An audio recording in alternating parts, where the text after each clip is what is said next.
What's going on, my friends? Welcome to the Giant Bombcast. My name is Jeff Bakalar. What is it? October 19th? Yeah, it's October. Holy moly. 2021? 2021? Wow. It's almost 2020 done. 10/19/21. You know what I mean? It's in order. I see the signs. I'm reading the tea leaves. That's right. It's the Giant Bombcast, the future of podcasting, as I'm told. Thanks for tuning in. We've got Jeff Gersman to my left. How are you with your brand new microphone? Hello, I'm doing good. Is my distance from the microphone proper? Sounds good. We got a good proximity effect going on there. Yeah. Sounds good. Crisp, I want to be up. Clear. I want to be up in it. You are up in it, whether or not I want to be up in the podcast. podcast. Up in it. Deep up in this podcast. Up in here, up in there. Yeah, it's getting crowded up in here in that microphone, up in there. Speaking of up in here, Jason A. Striker, how are you, my spooky friend? Well, it's actually getting hot in here because it was cold. Like there's seasons here in Atlanta, as it turns out. It's crazy. So Gross. I turned off the AC, and now it's too hot, and now I'm like, shit. I gotta go turn it on again. There's a lot of people in this country who just don't know what seasons are. It's quite the thing. I didn't have them for fucking years. Yeah, they're pretty like cool. 7 They're years. Cool. Yeah, they're fun. They're fun.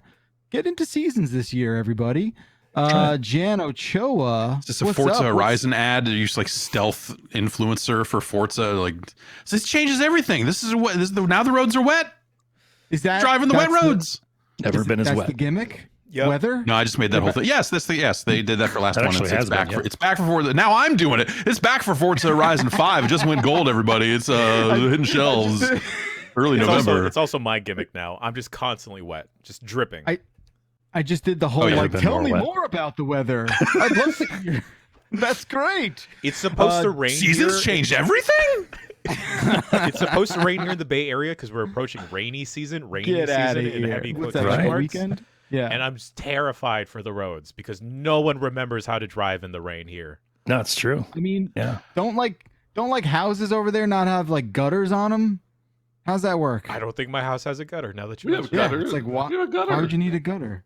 My house in the Bay had gutters. They were just clogged with tree stuff. Sand? It's just for sand and stuff? Yeah, Also, just like, sand gutter. Just I know I haven't been introduced yet, but like it's very much a San Francisco and maybe some of the surrounding areas things. There's plenty of beautiful places in Northern California that experience a nice fall, a healthy spring, a cold as heck winter. I have all of those. Fiery, like devastating October. Yeah. I mean, if you want to count smoke as one of the seasons, then California's definitely got you covered. I'd like to not count it as a season, to be fair. I wouldn't either. Hmm. Oh, sorry for making that real. I promise once I get introduced, there will be no more of that. I was just going to say, Ben Pack, I feel like you kind of already did it yourself, but what's going on, Ben Pack? How are you? What season is it inside that helmet? It's a cool 71 degrees. You know, there is a thermal temperature kind of adjustment. If you go into like a part of a world that's made of lava or something, it really comes in handy. Keeps you toasty. It's like Speaking of handy, what else does that suit do for you?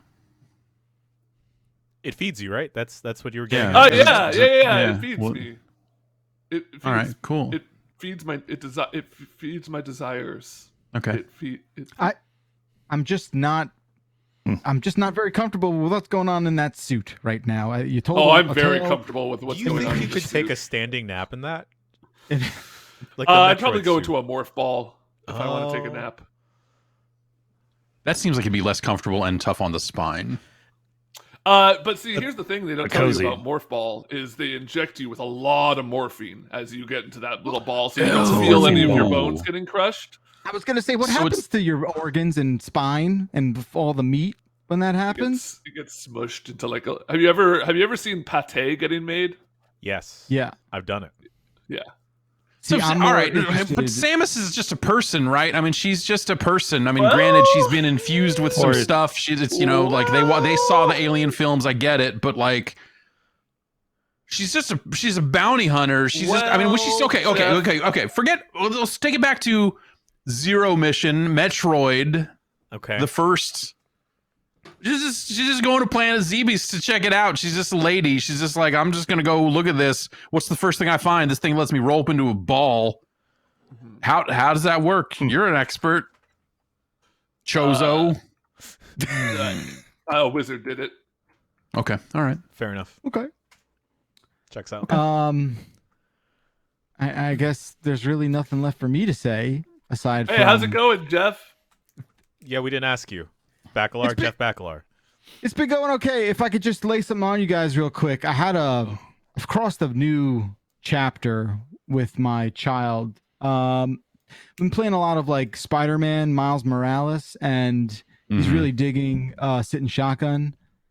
But he's asking a lot of questions about like, he's just like, hey, what happened why are to... these side missions where you collect the samples so bad? Like stuff like that? Yeah. Like you break it to him that sometimes games are bad. Sometimes parts of games are terrible.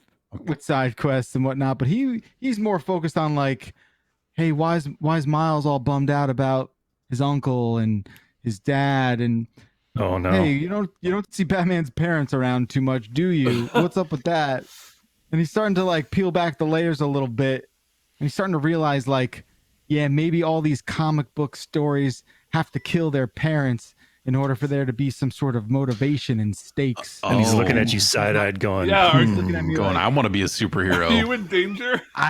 Yeah, see, it's not the chemical waste you. anymore to get radiated. It's the parents that are part of the equation. Yeah, it really is. And then you know he really did start to ask about Batman. He's like, how did Batman become Batman? And I'm like, whoa, it's not great. You know, it's always the parents. Is there like he was mad and he had a lot of money, and instead of he was mad at money. He was the host of Mad Money, and then his parents died, and they owned the network, and he became the Bull Man, rushing through. But then the Bear Man is there to stop him. It's been tough because I don't want to disappoint him. I'm looking in his eyes, and he's already like they're already pooling up a little bit because he knows the answer is that someone in this person's family tragically died prematurely, and he's just like, why does that need to be the inception for all of this stuff? I don't really have a good answer. I think it's just because comic book writers are lazy. I mean, just tell them that it's like just a bunch of lazy bums. Well, yeah, I'm trying to think. Is there a superhero out there with a totally normal family dynamic? Have you ever seen the There's Hulk's gotta dad? be. That's got to be the majority. The Hulk's dad turned into a cloud and fought him. Oh, I didn't know that. I just think like it was Betty's dad. I'm just trying to anyway, you know, but fine, maybe the more obscure ones that people don't know the backstories as fluently as they know your Supermans and your Spider-Mans and your Batmans and what have yous. And you know, he's just like, oh, and now there's a whole other thing. I feel like we've crossed the threshold of like everything is death now, and it's like, oh, what happened to that guy? Did he die? And I'm like, no, it's fine. No, everybody's fine. He actually went went to to a hockey game. It's okay. Everything's fine. What happened to that referee? Did he die? I'm like, no, please just don't. Oh, it's hard. It's hard. Yeah, is this how little kids get into Halloween? Is that? No, I think say that again? Is this how it happens? Most of that. Okay. Candy is probably a big factor for a child's enjoyment of Halloween. I imagine it's tough to deal with, like a child who is becoming cognizant of the idea of death. Like I definitely remember as a kid, like the first time a pet died, like that was a big moment of just like, you have to realize this is a thing that's never coming back. Like it's tricky. You just have to, teach him to enjoy life, I guess, right? Like that's the best thing you can do is be like, well, we've only got a short time. You really got to sit your child down, tell him you're going to be dead soon, so enjoy it while it lasts. I was going to suggest get him into anime, but then anime follows the same thing. Goku's mom, gone. Yeah. Goku's dad, dead. Believe me, not a good. We've exhausted all the branches and paths we can go down. Maybe Krillin is the true hero here because we don't know his parents. He's a great dad. He's a great very dad. loving, great dad. Unlike Goku. Mm-hmm. Oh man, I've been watching Dragon Ball, and it's so funny. It's so funny seeing like the early seasons of just early seasons of Dragon Ball, where it's like Kid Goku is running around a castle and running away from like a giant pinball, and the announcer's like, "Is Goku gonna make it out of this one?" When like in Dragon Ball Z and Dragon Ball Kai, he's literally like fighting God. Like probably not. Like probably not. He's probably gonna get crushed by a big rock and die. Yeah. It's pretty tough. But anyway, we don't have to spend too much time on that issue. That's a personal. I just feel like airing it out there. I need the sort of group therapy stuff that helps. It goes a long way. So thank you for that. I'm sorry we just threw more death at you. Yeah, no, you really made the situation a lot worse. I was gonna say, yeah, because I mean, if you really want to go all the way down this rabbit hole, you know, there's like, what about climate change? What about the world? Like, you know, forget about the superhero stuff. What about the Daddy, will I live to be 45? And I'm like, I don't know. Yeah, let's just make sure he skips this episode of the giant bomb. Yeah, let's just do our best. Stay off the blockchain. I remember learning about nuclear bombs like in 6th grade or whatever, right? You read like a short story about Hiroshima or something, and I was convinced that like we were going to get nukes launched at us for like 2 weeks, right?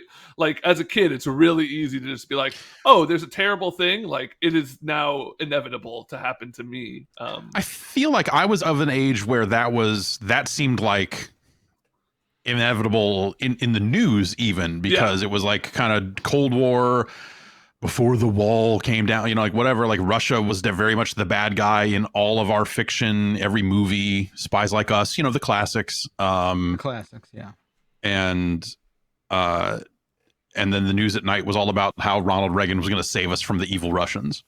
You know, like that was the storyline, you know, and so I wasn't quite, you know, I'm not old enough to have like gone through like nuclear drills where they're like, get under your desk and hide your eyes from the flash. Like, you know, that like they did in the 60s or whatever it was. But like, you know, there was still a little bit of an element of that around in terms of just like, yeah, no, someone's definitely gonna, like, I know what the DEF CON is because every cool movie talks about how close we are to nuclear war at all times and war all that stuff, really, you know? Yeah, war games really, a lot of people. Yeah, really turns you on to some stuff about like, oh, and it's like a phone call away to really fuck this all up, isn't it?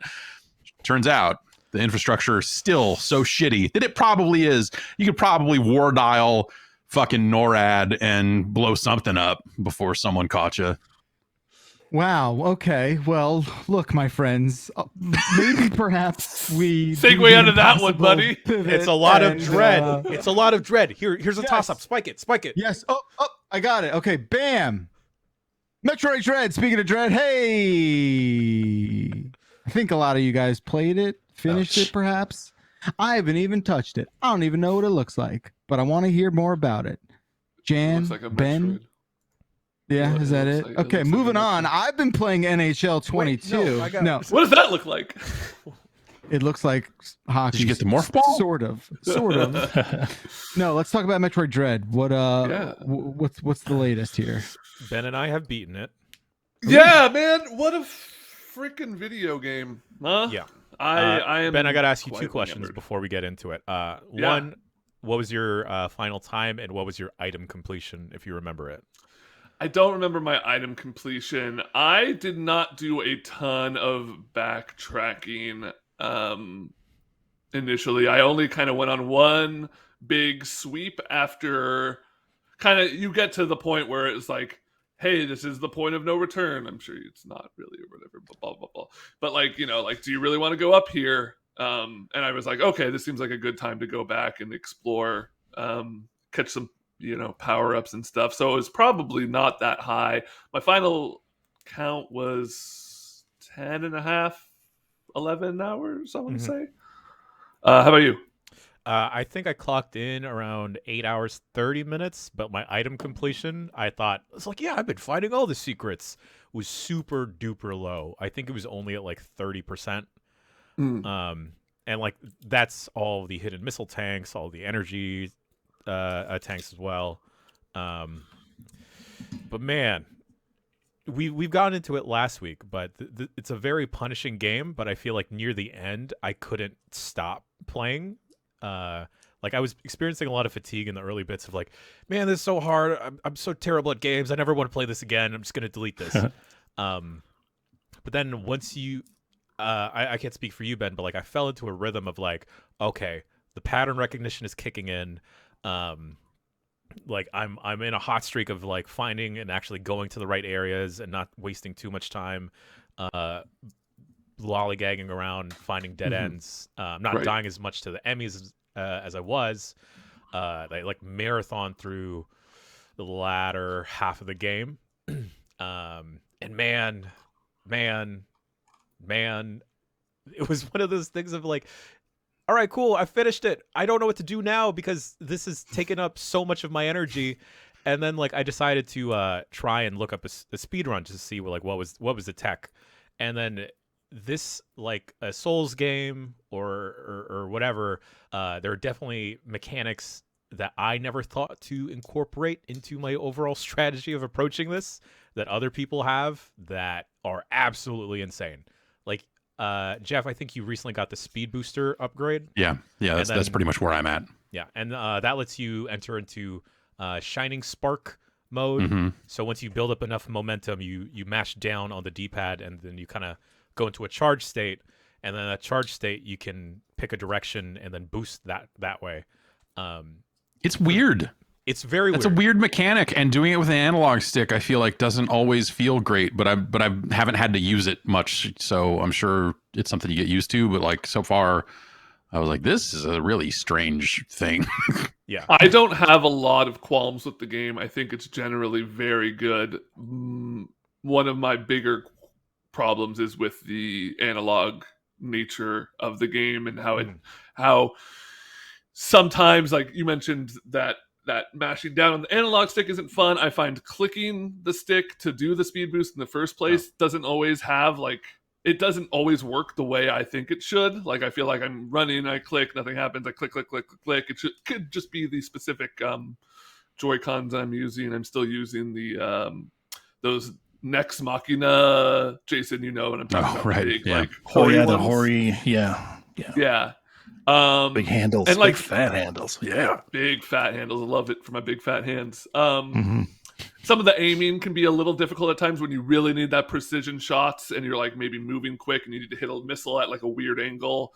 But yeah, generally, the part with the Shine Spark thing is that I thought it was just an ability for movement, right, to get across stuff, break through walls.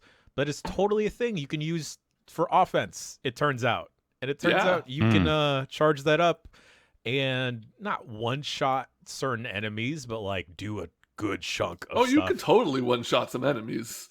Wow. Yeah, you can blow right through some guys. I saw like a clip of somebody doing some crazy movement and shit on Twitter, and I assumed it was with an upgrade that you got like way late game. This was before I had beaten it. And then once I beat it and didn't get something like that, I had to go back and like you said, look up kind of what to do with that. And once I learned it, I really wish it was something they kind of like made you do in the game towards the end, or at least like kind of held your hand at least once to show you it and then let you pop off with it. I really think this game is like up there as far as like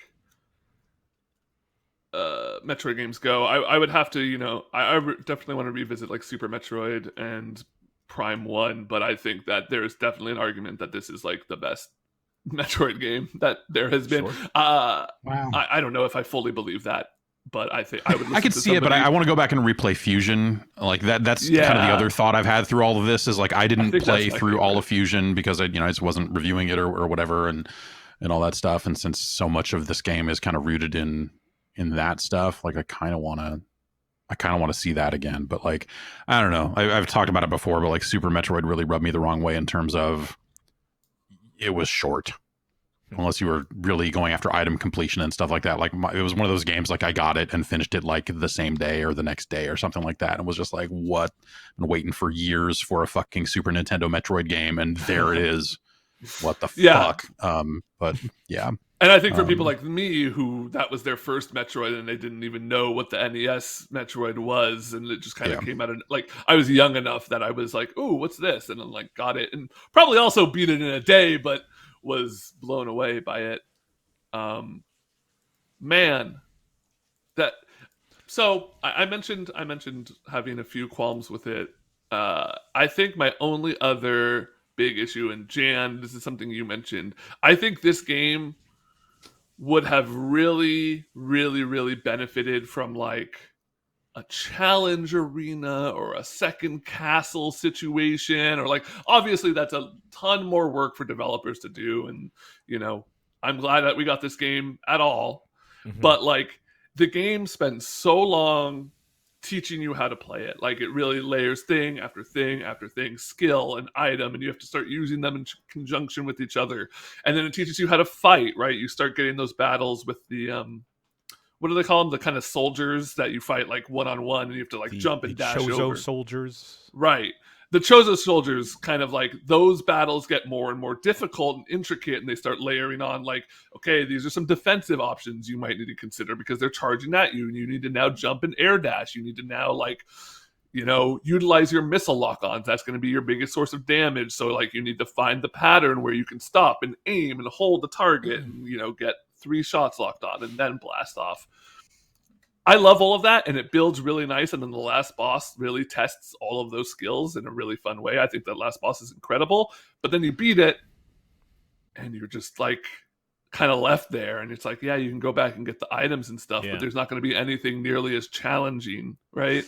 I think it depends, right? Because I think it sounds like hard mode isn't necessarily that much harder, you know, because by that time you've kind of bested the game's biggest challenge. So, you know, going back to hard mode, it's just you just take more damage. But if you've got the timing on lock for most of those regular enemies, like, you're not taking that much damage most of the time, right? So but my point is more of like, if you start a new game on hard mode, you don't have any of those items. Like, I want to have I want to have the full Samus kit and do all the crazy shit I've been doing in like a area specifically designed, because like, if there was like one other biome, and the idea is you can't even go like, here's here your until you end have game biome, like, sure, yeah. I think it would have added a little bit for the experience. I was actually, I don't know if we want to throw up the spoiler alarm or whatever, but in regards to the last boss, I did not like it because I thought it was too easy at that point. Really? Yeah. Like, interesting. I remember, I think during UPF, Jeff Grubb had popped into chat and someone had asked him how to deal with like the last boss. And I think after UPF, that's when I went on a marathon of trying to finish Dread.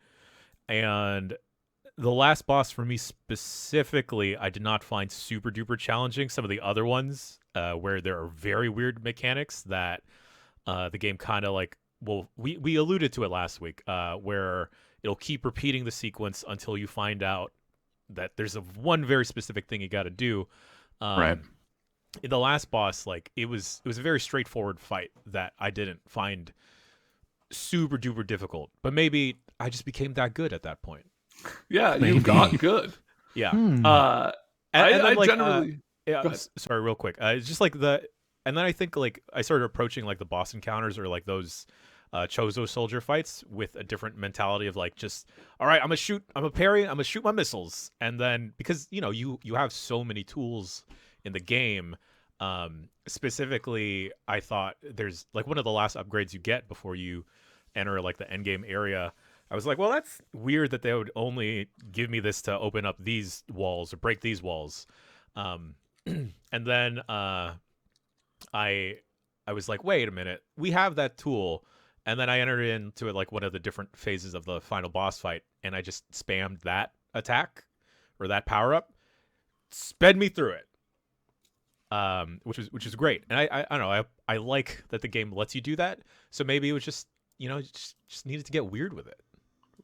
Get weird. Yeah, I think the bosses overall, I had a pretty good time with. I think they scale up relatively nicely in difficulty. I really detested, though, the one boss where you have to play Flappy Bird midway through. Jan, do you know what I'm talking about? Yeah. Oh, yeah. So I don't think it's spoilers because we. Well, I think we can just leave that Okay. Yeah. general for the people. Sure. Use I will all your say- tools. Use all your tools for that one Use too. all your tools.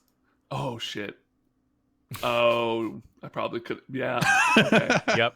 I Yep. died on Use that all those fight tools. more than I did. Yes, I'll I did. say not I use all did my that one tools. accidentally because my playing this game was very hellish too because my Joy-Cons were constantly drifting. So there'd be points where it's like, all right, I just got to shoot Another straight, feature. just got to shoot straight, and then like I'd throw a stray missile up to the sky. I'm like, damn it, I should died check more the, on that you boss should check the than settings anything because else I think combined. I think in the latest Switch firmware they may have added some kind of adjustments for the Joy-Con stuff that may help with dead zones or whatever. I'm not positive on that, but I think they put something. They might have put something into that menu. It's worth a look. I thought I read that somewhere. But And while I didn't have the most fun fighting that boss, that was the boss I realized you could just absolutely pop and spam missiles during interactive cutscenes.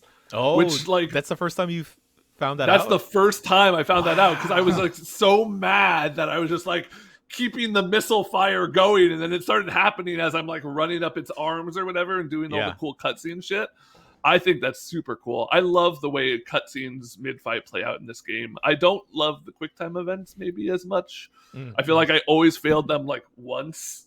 You know, I feel like I always got caught off guard by them once or twice, and then I could get over it. So it wasn't like game breaking or anything. But God, the game is so stylish.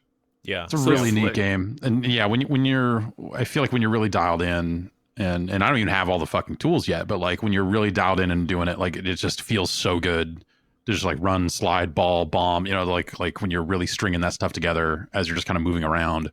How do you guys feel having finished it about just the, and I guess maybe this is a question in comparison to other Metroid games really, but like the map in terms of its overall layout, like it doesn't feel like it has a central space. It doesn't feel like it, you know, and it has this habit of like closing things off as you go Yeah. in a way that really kind of keeps you moving in the right direction, which feels like the antithesis of like the search action kind of mandate of like, here's this world, go.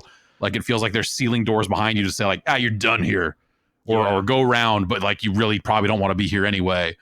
Like some of that stuff feels weird to me for a game of this type. And I'm curious how you guys think about how it plays out in the full I game. wish that they had given you like some type of indicator of like, hey, this area is about to be locked off. You sure you want to keep going? Because there were multiple points where I knew that like I could get to this missile tank or I could explore this one little area. I think I have everything to do it. But then I just kept going in that other direction, and then it wound up locking me out of that area. Speaking about the map, one of the things that's super frustrating about this Metroid versus the previous ones is you have to fill out every physical space in the map to kind of like complete it. So even like the ceilings that you're not, even if it's like a tight hallway, So you have to color it in, like you're like all the Yes. jumps and stuff that you do. Like, you have to color it all in, and it's not a mandatory thing. That's just for my own sake or someone else wanting to do map completion. But there's points where, like, man, like it's just like this one little square that if I had like the ability to jump higher sooner, then I could have done it. But I have to go if I wanted to complete 100%, I'd have to go all the way back to the beginning area just to like hop to that one square. Well, yeah, I guess the idea is you'd be doing that while sweeping for any items you missed, right? Like you'd Fair. take one great pass over the whole thing. But I generally so does it agree. judge map completion as well as item completion? I thought it was just items. I thought it was just items as well. I thought there was something for map completion, but I think it is just for your own self-gratification as a map pervert. Okay, yeah. If you're a sicko, you can color in the whole Yeah. map. So that's I that's hear you. first. That's sick and disgusting. I definitely found myself running and jumping around. Like, you know, you get to those era transition areas where it's just like the big like train station, And it's just this gigantic room, and I'm just like, I need to run and jump around here to color in this map because I'm an idiot. And then I do it for a while and be like, I'm just gonna go. I'm not even getting all the missiles. Like, forget it. Like, those places get bigger too, Jeff. Like those little tram areas, you need to hop more. But the chat's chiming in. You just need to find the items. Yeah. You don't need to fill in the map, but I wanna fill in the map. Yeah, like, well, I mean, people say that, but what if there is something? You don't know. Who knows? Maybe you get everything. Maybe there's something. It makes sense. Probably not. All right. There you have it. Metroid Dread. I really don't know what I'm supposed to take from all of that, if I'm being completely honest. It's very good. It's a good-ass Metroid. It's extremely good. It's like, I think that's the takeaway. It's difficult, and I think some people are running into some stuff around the difficulty. But I think that stuff is manageable. And I think I'm having a great time playing it. It's awesome. It's a tremendous love letter to Metroid. Like, it pays homage to Super Metroid, to Fusion, to like the original Metroid, with those kind of Mother Brain-esque encounters when you are fighting the Emmys to get your Emmy power up. Like, I didn't realize what that was until you get to like the second or third one and it's shooting the little rings at you, and I was like, motherfuckers, this is just a Mother Brain. No, I'm sorry, not motherfucker. It's Mother Brain. Motherfucker giving me Mother Brain. I felt really bad that the Mother Brain had been relegated to like a mid-boss, like barely an encounter in some weird way. I was just like, oh man, Mother Brain sucks. But Mother Brain yes, he sucked in the cartoon, sucked in the game. It's just a glass jar that you're firing missiles into. It's really, it's true. But it was kind of awesome. Like when you get to the end of that game, because you fight like Ridley and Kraid, and they're just, these small, goofy-looking sprites. You think about what Ridley and Kraid became in later games, and then imagine them like displayed as these squat, chunky little things you fight in that first game. But like, they're still boss fights. Say what you will, like they're still encounters against a mobile enemy, and then you get to the end. There's something kind of awesome about like you maybe read the manual and saw the concept of Mother Brain or whatever, and you get there and it's literally a fucking glass jar with a brain in it, and you're like, this is fucking crazy. It's like, it is kind of nuts. Last thing about Dread, after beating it, I had felt very, very satisfied in a weird way that I haven't felt beating a game in a while. Oh, okay. Good. Yeah. Good. I'm glad you felt that way. Yeah. What else can you ask for? Hockey. There's also I need to hear about this hockey game. You want to hear? You want to front load this? I'm happy to do it. Let's do it. It's the biggest game out, right? I mean, charge hockey time. That's hockey's. Look, you better check the goalie. Charge. You better check the goalie. Okay. Can you run over players with a Zamboni? Yeah, they've brought back murder. They've brought back Zamboni murder. Murder's back on the menu, boys. In a big way. So this one's a weird one because I have not given any shits about an NHL game in I think we're going on 6 or 7 years now. And it was the game that like couldn't get on the train to next generation. It was like left at the last stop. I was like, we'll come back. We'll get you. Don't worry. And now the time's come and NHL is back running on the Frostbite engine. And you play that game and you're like, I don't feel much of a difference out of the gate. And then I don't see much of a difference. And then, maybe 6 or 7 games in, I will say that NHL 22 is better than NHL 21. Wow. You heard it here, folks. And it takes a lot to say something like that. This game is a better representation of hockey in its purest sort of like form than perhaps the last handful of iterations, primarily because it just feels more realistic. The pace of this game just resembles that of what NHL hockey looks like in 2021. And a lot of that is the minutia and the fine details about how players skate and passing and puck physics and stuff like that in a way that kind of there's a lot of things that this game, for whatever fucking reason, had year after year. These players would get stuck in animations. These players would just do things that make no sense at all, and for whatever reason, they just stayed there. Every year, you'd be like, "Oh, that animation always leads to me losing the puck." I was gonna say, was it gonna happen? Was it on the Frostbite engine then too? We talk about weird animations. Oh, it wasn't. Okay, all right. It was. I don't know what it was, but like the big bullet point this year is like we've moved to the Frostbite engine. So things. I feel like usually that's been a negative. Like classically, I mean, it's been a long time since they've been doing the Frostbite engine stuff, but I feel like classically that was often a negative for an EA franchise to be like, hey, we've also been forced onto Frostbite, an engine that was not built to do the thing we're doing. Not with hockey. We'll take what we can get. Okay, we'll take what we can get. This is a step up. This is a step up for us. All right. Okay, we're finally getting to this part of the story. So yeah, I mean, on its face, like that feels a lot better. And you know, look, this game has already just been completely sort of shifted. Its culture and its audience has sort of shifted towards the online sports league and the hut stuff. And you know, I think there's still plenty of people who will love to do that and spend their money there and do that.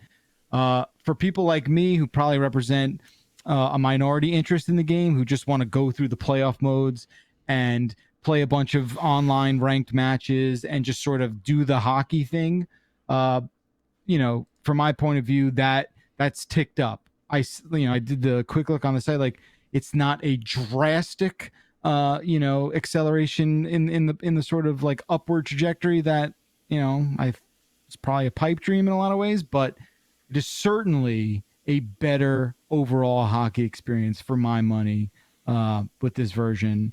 And, you know, it seems like from here, there's maybe a new kind of canvas to work off of with subtle improvements.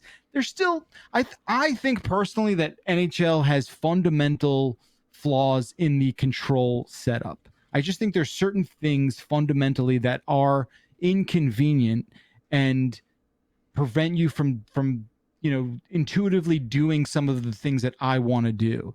Maybe when that's when you say control setup. Yeah, go ahead. No, when I say control setup, I just mean like this button does this, and it's too sort of interchangeable, because switching between offense and defense, you know, the buttons change like right away, right? All the buttons change. And I think there's too many mid-air collisions with the transition from offense to defense that prevent me from like really wrapping my head around like how I can anticipate certain things and do that. So you're saying like in a scenario there might be a scramble for the puck and suddenly you don't realize you have it, you're in offense all of a sudden and you're hitting some button and passing instead of blocking. I don't know. I'm kind of talking about and you've dumped it off and you're like, oh shit. Some sort of hockey dictionary, but well, I'm trying to like one-to-one to any other sports game I know. If you which did is like the blue NBA line, Jam or blue NFL line, Blitz. there was icing, there's a high stick, and you pulled the goalie. It sounds like you pulled the goalie there. It sounds like you pulled the goalie. The suit pulls my goalie too. I know we were talking about it earlier. I wonder if like the NBA 2K games run into the same like control cramping thing of like you suddenly dynamically have to switch between offense and defense. I can't speak to either. I mean, maybe. I mean, like offense and defense switches as quick as it does in that sport, right? So like maybe there's some, you know, handcuffing that goes on there, just because like that's what I'm saying. Like when I am anticipating a loose puck and I want to take control of a player to grab that puck, it is way too easy to accidentally like turn that possession into a cooked pass, right? So I'm receiving that pass. puck. Writing this down. Write that. Put that in the dictionary, Ben.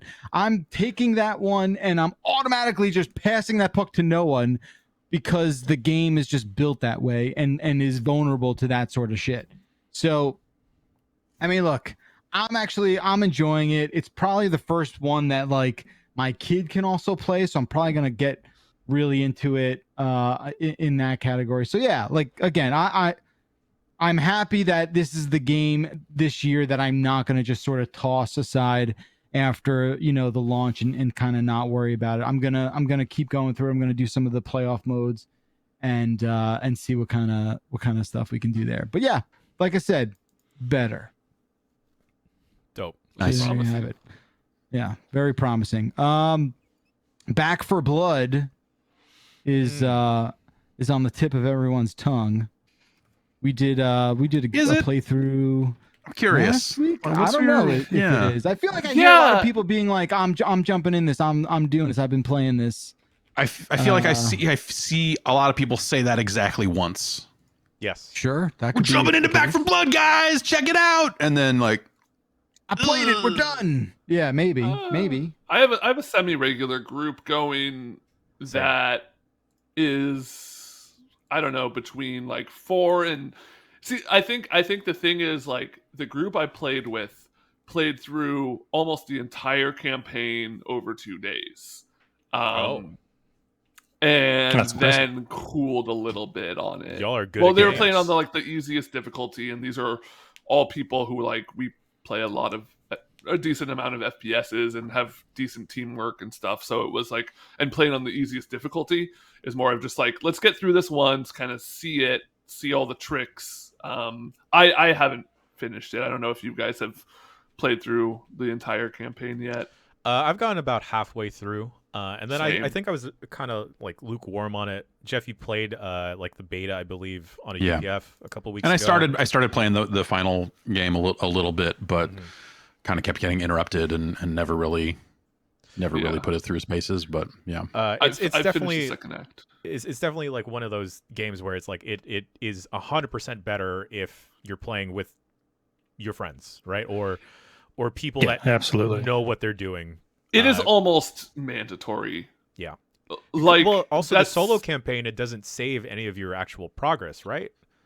Oh, you can really? get in. You can go jump into other people's online games and stuff, and it'll throw bots in there if you don't have 4 in a game, and so there's a viable way to play online without a party. But whether that's fun or not, I don't know. But or even part that makes fruitful it- because you get half the experience points for completing that stuff solo.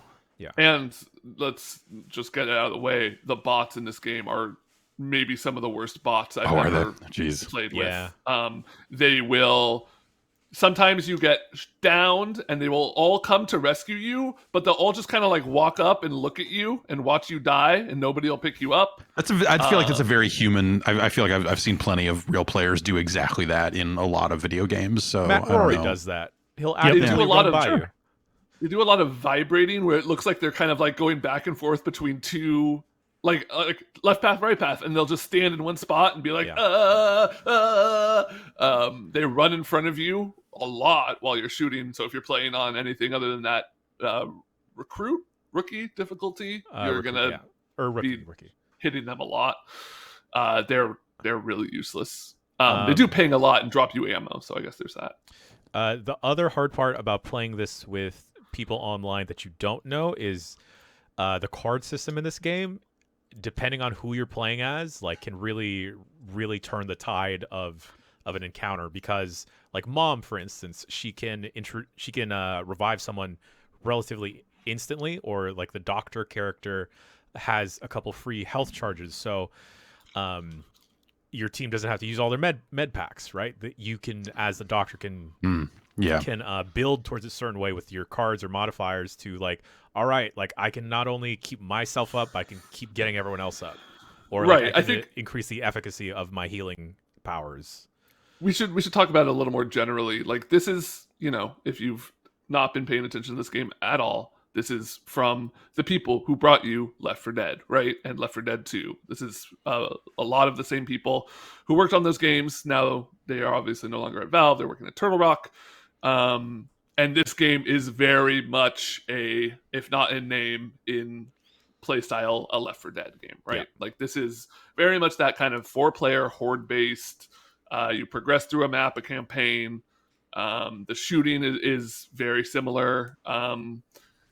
The gun, but that's a base. And then on top of that, I think where this game tries to kind of make it a name for itself is with that card system, is with giving you characters that actually are different characters and not just different skins and voice lines, right? Like the Left 4 Dead games. Right.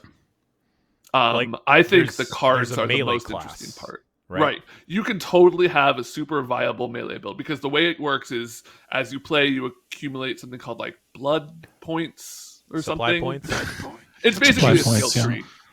It's a skill tree. And that there are 3 paths, and each of the paths they change it up, but generally one is like a damage path, one is like a utility kind of healing support path, and one is like a like melee and I don't know, endurance path, give you more health and stuff like that.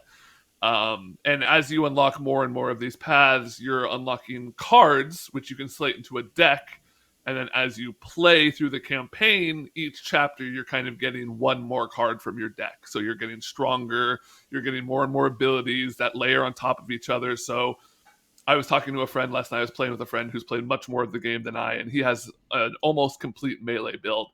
And he has like these 4 cards that work together. One like gives you temporary hit points when you get a melee kill, and one gives you a speed boost when you have temporary hit points, right? Like there are these cards that will interact with each other, and it's not random either. You make a deck with these cards, but they come out in order, so you can really like say like, yeah, if you put a card towards the top of your deck, it will show up earlier than cards at the bottom of your deck. So you can really kind of make a build exactly how you want to make it. I assumed it was random. I figured it was just, Me too. like a deck building game. You would do that. It would be a random thing, but okay. All right. Huh.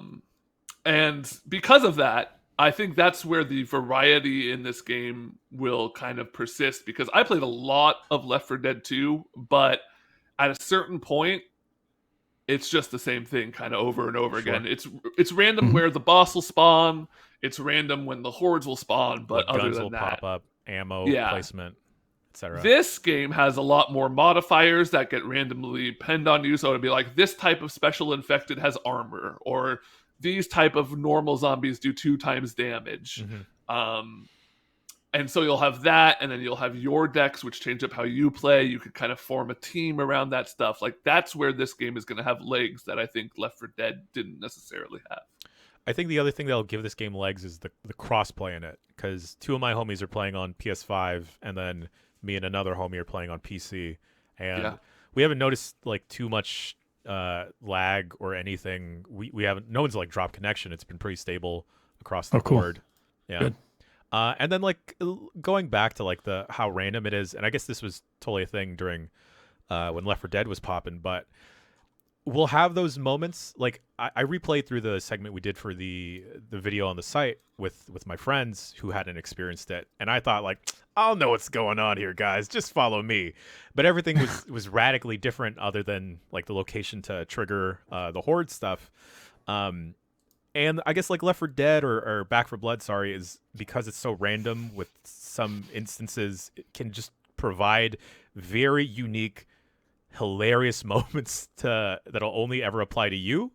Like, there's a segment later where you have to cross a bridge, and a friend thought, like, all right, I'll just jump across the bridge.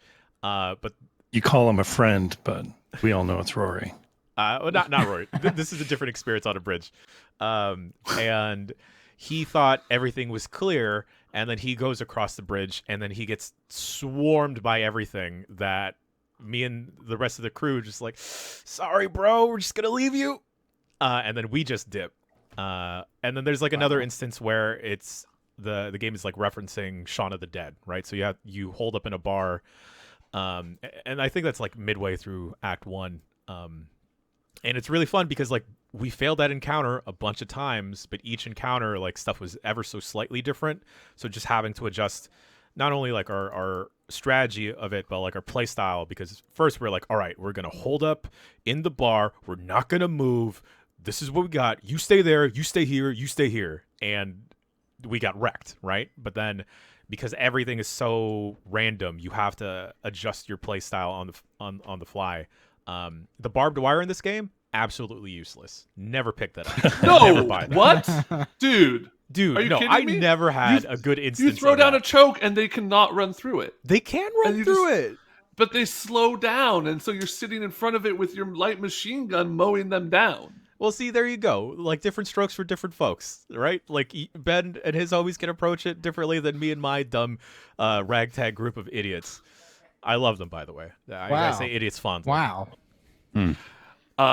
I think that the fog. Have you guys gotten the like heavy fog modifier? Oh, I got that in the beta. Yeah. It's really cool. It's like really it is impressive. so. It really the atmosphere in this game is top notch with the way the music works, like the way it swells and kind of dies and ebbs and flows. Like I know Left 4 Dead did that, but this feels a little more like Left 4 Dead. You would just like, oh, it's the horde music. The horde music has started. I know there's a horde coming. This kind of does a little slower build up to it and a little slower build away from it when it's over.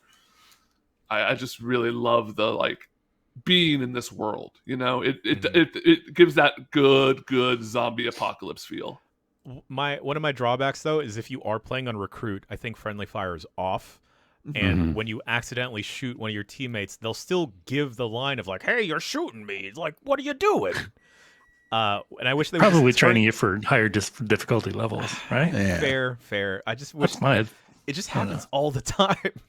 Yeah. Oh, it totally does. Well, Jan, stop shooting your friends. No, they're shooting me, Never. and then my one friend that's just swinging away, well, it just keeps swinging and like hits me in the back of the head on accident. I also, you know, if you've played Left 4 Dead or like a Vermintide, it plays really, really close to that. My drawback is I think I've gotten too used to modern shooters that I wish the movement was a little different. I would kill for a slide in this game. Like Yeah. adding a slide to just get you somewhere like positionally would be fantastic. Or just like a little bit more mobility maybe in terms of like verticality. Like I can kind of like scrub up this pipe. Maybe I can get up to it. Like a little more Dying Light. Ooh, there's A little bit more there's Dying some Light. pretty good parkour that if you're looking out for it, you can find some cool angles, I will say. I think the game does an interesting thing of kind of hiding that, but maybe like leading it towards you very lightly. I think it's something that in super higher difficulties you will probably have to utilize completely. Like, you know, make sure like you have two people up here and parkour around this way, and that way the other two can get the angle and everything. Ooh, there's a certain enemy in this game where it's like a pile of flesh on a wall, and if you walk past it, it The wall kind of acts like babies. the wall. What is it? Well, I said wall babies. Wall baby. Yeah, the wall babies. Like they'll hang out there and you can see them, but they're kind of hidden in a certain way. But if you just pop off a couple shots, they'll die out. But if you cross in front of them, they'll lunge at you. Ew. And there's one specific level where they just spawn a bunch of those wall babies. Ugh, And like, you know, don't say that phrase is just wall children, is that better? No. please.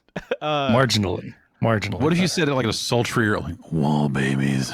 All right. Where Now, okay, now I can get behind that. Wall Please, babies. and like me and my friends were like, all right, watch out for the wall babies. there you go.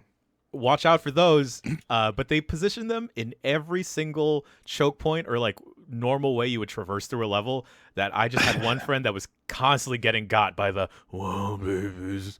Wall babies. That was my favorite one. Where it's like, dude, just turn around. Just look down before you jump, please. I'm tired of saving you. But he kept falling prey to the wall babies. Oh yeah. Have any of you gotten grabbed by a hag Yes. I mean, in this game? in the game? Yeah. Yes. There's the witch equivalent in this game is great because it's not like they could have done a 1-to-1 thing where it was this little thing and if you alert it, it goes crazy on you. It is instead this big hulking monstrous thing that if you alert it, if you shoot the hag, it runs up, wrestles with you for a second, grabs you whole, And eats eats you. just vores you, swallows you whole, runs away, just runs in a complete opposite direction. And if your allies don't kill it in time, it digs a hole in the ground and just dips Plants into the itself. hole, Oh. and you're gone. Yeah, that happened Gone. happened in a playthrough, and then like all of my friends and I just stopped and watched. It's incredible. It's one of the greatest like instant deaths I've seen in a game in a long time. This is heavy. Yeah. Wall babies. If I could say one more thing about Back 4 Blood, In Please. the game, the bat, just like real life, is 10 times better than the knife, and that's really cool. That's like that. Yeah. That's real good. Yep. That is real good. Relevant. Very Found relevant. found a purple bat the other day. It was really good. Oh, The bat's fun. So I like how squishy. all the melees are different. Like, they all have different kind of like sweeps and damages and stuff. I thought that was a nice touch. Okay, I don't know how you pivot out of wall babies, but babies. Try it, Backlog. Try it out. Try it out. Try it out. From wall to wall babies to I don't know what. I'm trying to look on this list here. What the hell has ever tried? Have you ever tried to get wall babies out of a house? I have, and let me tell you, it's not worth it. You should just move. Just move. Just burn the place down. Ever Tried is a neat little game, very misleading on looking at screenshots because I thought it was a tactics game. I was playing it on the Switch. But Ever Tried, it is a tile-based puzzle fighting game. You're not fighting against opponents, but you get dropped onto a grid and you move in the cardinal directions, and you have to destroy the enemies or wait for them to like fall prey to either the environment or to each other. So you're moving up, down, left, right, and then as you're moving, you can also take a dash, which will move you 2 squares. So you can maybe dash over some poisonous gas or over a gap or to close a distance in an enemy. I thought I would enjoy it more because it's tile-based combat or a tile-based game, and God, do I love me some tiles. But there was just something about this that didn't click, where you'd move one and then you're kind of it's kind of a combat puzzle where you're anticipating where an enemy will land, but they would never go where I was expecting them to go, even when I was kind of like adjusting the strategy of approaching a level. They'd move back instead, and some enemies don't die in one hit. Did you ever try to hit them? I tried to hit them multiple times. But there are power-ups that you get later where you can summon like a different totem where you can place like, here's like this cool space laser. If anyone runs into this, they're going to die. I'm only super early into it, but I'm kind of bouncing off of it. But it feels one of those like number sliding puzzles like that. Oh, no. And depending on how you feel about those sliding puzzles, you might wind up liking Ever Tried. Oh, I fucking hate them. Well, maybe shit, do I hate shouldn't ever try, Jason. But yeah, I don't know. I wish I liked it more because it's a neat premise. It just something is not necessarily like clicking or sliding into place about Ever Tried for me. But something that is sliding into place is tell neat us. little game called Suspense.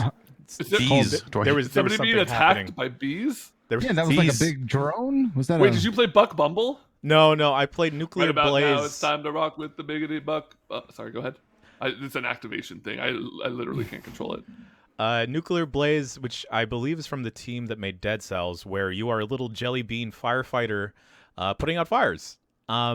It's the movement is not as dynamic or as fast as it is in Dead Cells, but you're a little jelly bean firefighter and you have like a whole water tank, and you're kind of limited into how far or what directions you can shoot the fire. But it's a neat little puzzle game because the fire is constantly going unless you put it out. Isn't it always? And there will be certain doors that don't open until you get rid of all the fire in a screen. So you may head off in one direction and you're slowly fighting the fire, but you totally forgot about the bits in the earlier part, and like the fire is like rekindled over in that certain area. But they're like in certain maps or screens of the game, you can hit like a valve where you'll turn on sprinklers, so that takes care of a certain area. But the game will introduce like bits like electricity where you can't shoot your water too far or else you'll get electrocuted. So you have to figure out a different way to deal with a fire They give you a dash, which is fun because it'll let you get past certain environmental hazards to get to other areas. It has like a cool shield thing where you just shoot your fire hose up in the air and it'll just give you like a little teensy umbrella that'll protect you from aerial hazards or fire that's like encroaching on you from like above. It has like also a neat little thing where there's certain doors where you have to like hit it a couple times, and then once you hit it too many times, the blaze will just blow you back. The particle effects are really neat. Also, if you're finding the game a little too hard, the game is actually really generous in giving you a couple difficulty modifiers where it's like, you know what, like I'm running into too many Fire, too much fire. I'm running into too much fire. Literally running into too much fire because the game is one hit, one kill. You can add, like, all right, cool. Like I have at least 3 little shield pips, or I'm running out of water way too fast. You can adjust how the efficacy of your hose or your water consumption. You can also adjust the fire spread. It's really neat. I think it's a short game, about like an hour-ish in, and I'm really digging it. It also has like a really weird, dark story going on. I thought it was going to be a straightforward, like, all right, jelly bean firefighter guy, just put out these fires, save some cats, and you're good. But there's like maybe some human experimentation going on. Okay, that's people what we into were all jelly thinking. beans. Does it feel much like Dead Cells? No, Because they not bill at it as, and I wonder if, like, this is weird because the Motion Twin, the team that put out Dead Cells, is like a co-op, and they build themselves very much as just like we're like a worker co-op and all this other stuff. And then you get to this page and it's like, from the creator of Dead Cells, and you scroll down and it's like smooth signature controls and gameplay from the guy who was in charge on Dead Cells, which seems like a weird, like, bullet point. this guy just get out of there and be like, fuck you, I made this game. Like is there some, I don't know. I don't know if there's beef there or That's weird or what, but that's a really weird way to put it, considering I feel like in the wake of Dead Cells coming out, there's a lot of talk about like, no, it's a co-op and all this other stuff, and we're making it happen. And that seems, because like the role that you get in Dead Cells, like it really adds a bunch of speed to this. This role like really slows you down, and it's primarily just used to get through obstacles rather than to like speed you through an area. Also, your jump is like really heavy, and as like a jelly bean firefighter guy, you don't get like a double jump or whatever. At least where I'm at, maybe you get a double jump. But the fire's real good. crossed. Fire's real good. Nice. Very good. All right, there you have it. Ever tried a nuclear blaze? And then on UPF, we sure as shit did some weird cooking stuff. Yeah. We did cooking companions, and I had thoughts on what shook out in that. Did you go further? I went a rabbit hole.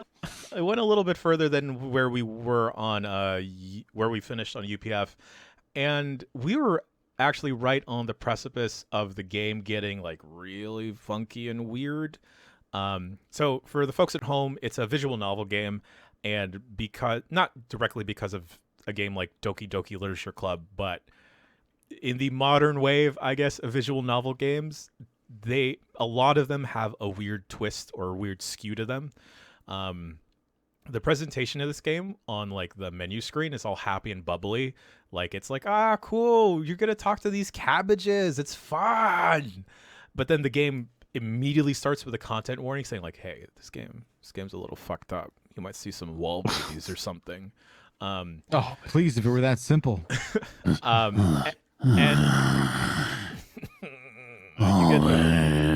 You get dumped into a cabin with 4 other people, and you're tasked with cooking. But each day you have a different task of you can explore a certain area, focus to talk to someone amongst the 4 different characters, or you could talk to your cooking companions, which comprise of a cabbage, a berry, a potato, and a piece of cornbread.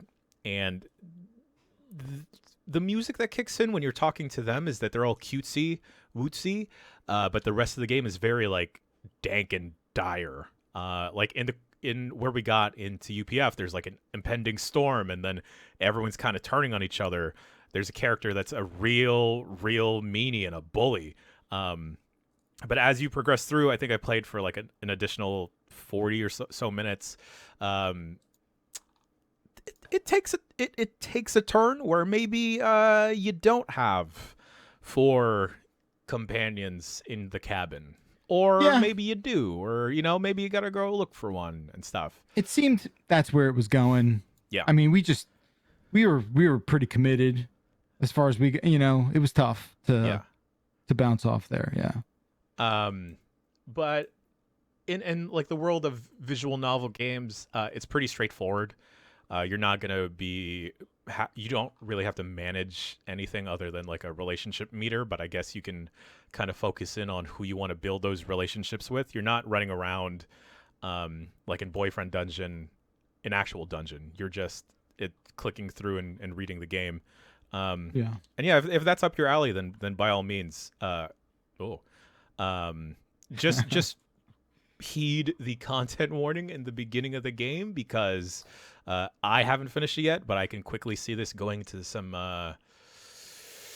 even more disturbing places, let's say. Well, okay. Nice. That is, I mean, I thought it got weird with the cooking draw of vegetables and other shit. This has been a dark episode of the Giant Bombcast. We got into death and mortality and wall babies and all of this stuff. It's like wall babies, talking veggies. Oh man, what voice do you call that, Gersten? I feel like what I don't know. I don't really. It's have like it. dragging really a chair It's on like the ground. gas escaping a dying man. Yeah. Story of my life. Yeah. Oh shit.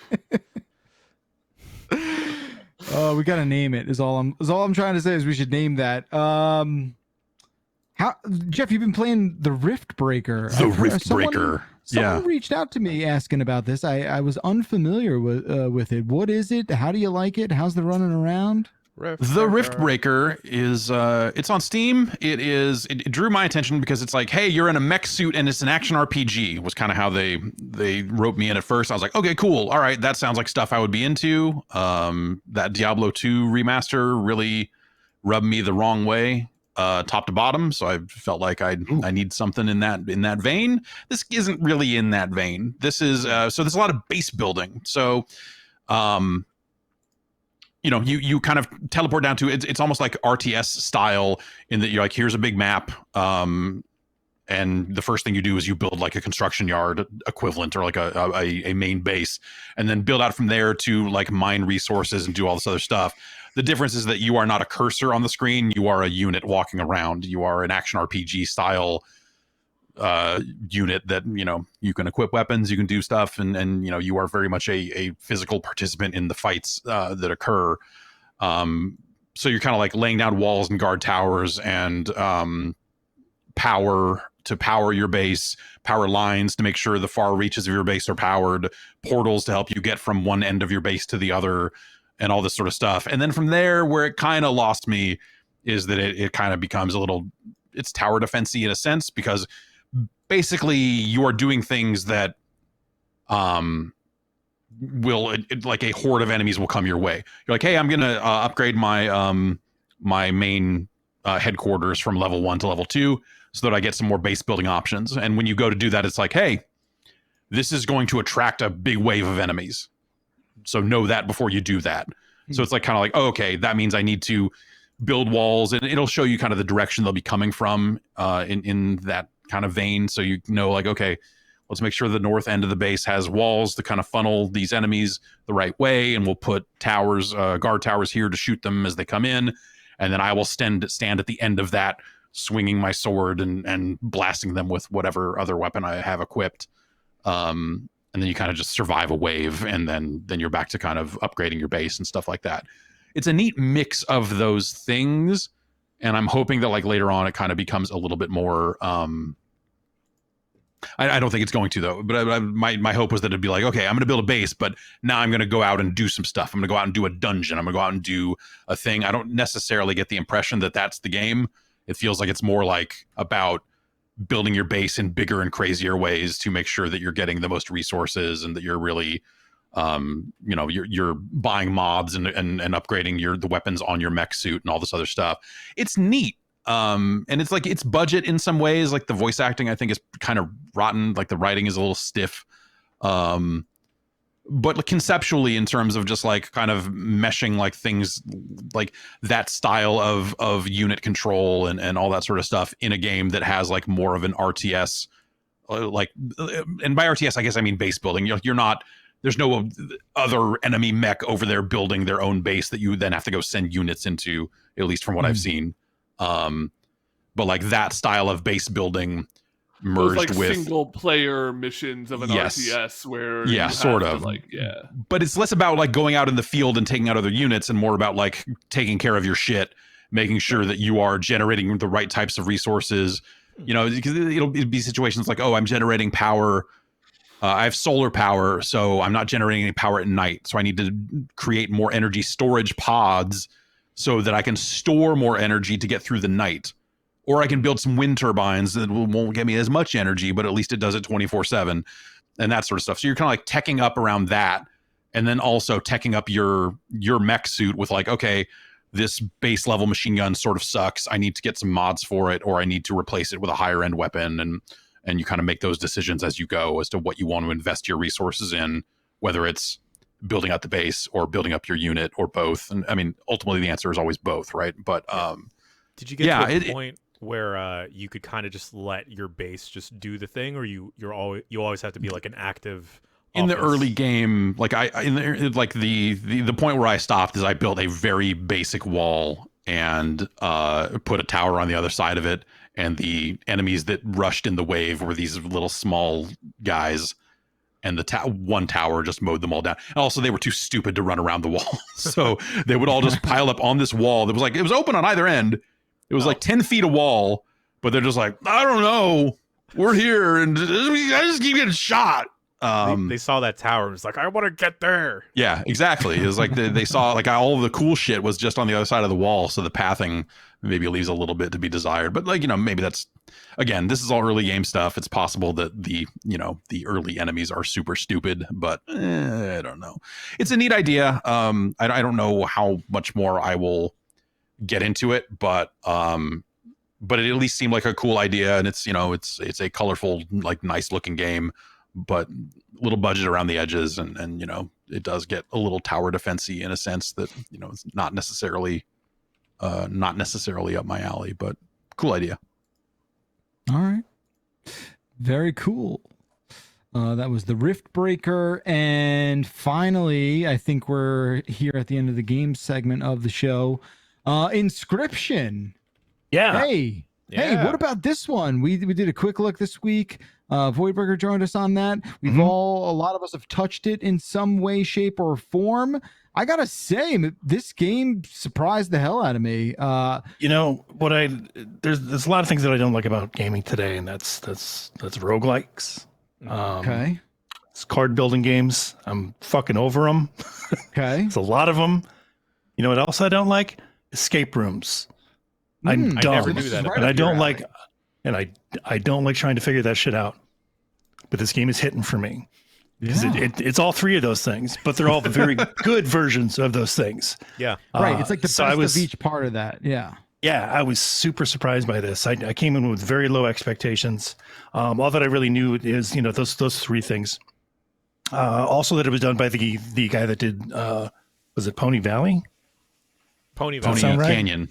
Pony Canyon? There we go. Or is that Genuine? Is that the NES developer? It's some sort of Pony ponies Canyon's inside a NES chasm. It's a chasm or a valley, some sort of receptacle. My Little Pony, Equestria Girls. My Little Pony, UFO catcher. Yeah, Pony Island. Anyway, it's also dark and spooky. I like that. I'm into that. Yeah. 'Tis the season, whatnot. Yep. And it's a little messed up. Yeah, we've got a quick look up on the site. Definitely go check that out. I don't want to spoil too much about the game because it's very puzzle oriented. It's more than just that deck building portion of the game. I'm probably a couple bosses in so far. each of the bosses so far has had its unique gimmick that seems to like break the rules of everything that you just learned about the game. So that can be a little frustrating until you learn their patterns, so you learn exactly what you've got to do. But once you get through that, you're treated with a little bit more, not story so much as just like clues and or hints as to what you need to do. For example, like there's a safe in the room, and you've got to read something in order to get the combination to that safe. That'll unlock something to get you into something else that's inside of this cabin, which you're locked into with this really spooky looking fucking swirly eyed dude that you can't really see except for the swirly eyes. It's all creepy and shit. Sometimes it's creepy fingers. Yeah. And sometimes, yeah, it's creepy fingers.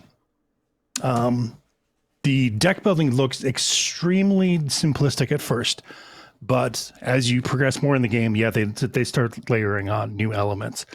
There's different card types. You know, you can have flying enemies or ones that burrow underground, or even like split into two as they get hit. So it definitely goes places as far as like the mechanics are concerned.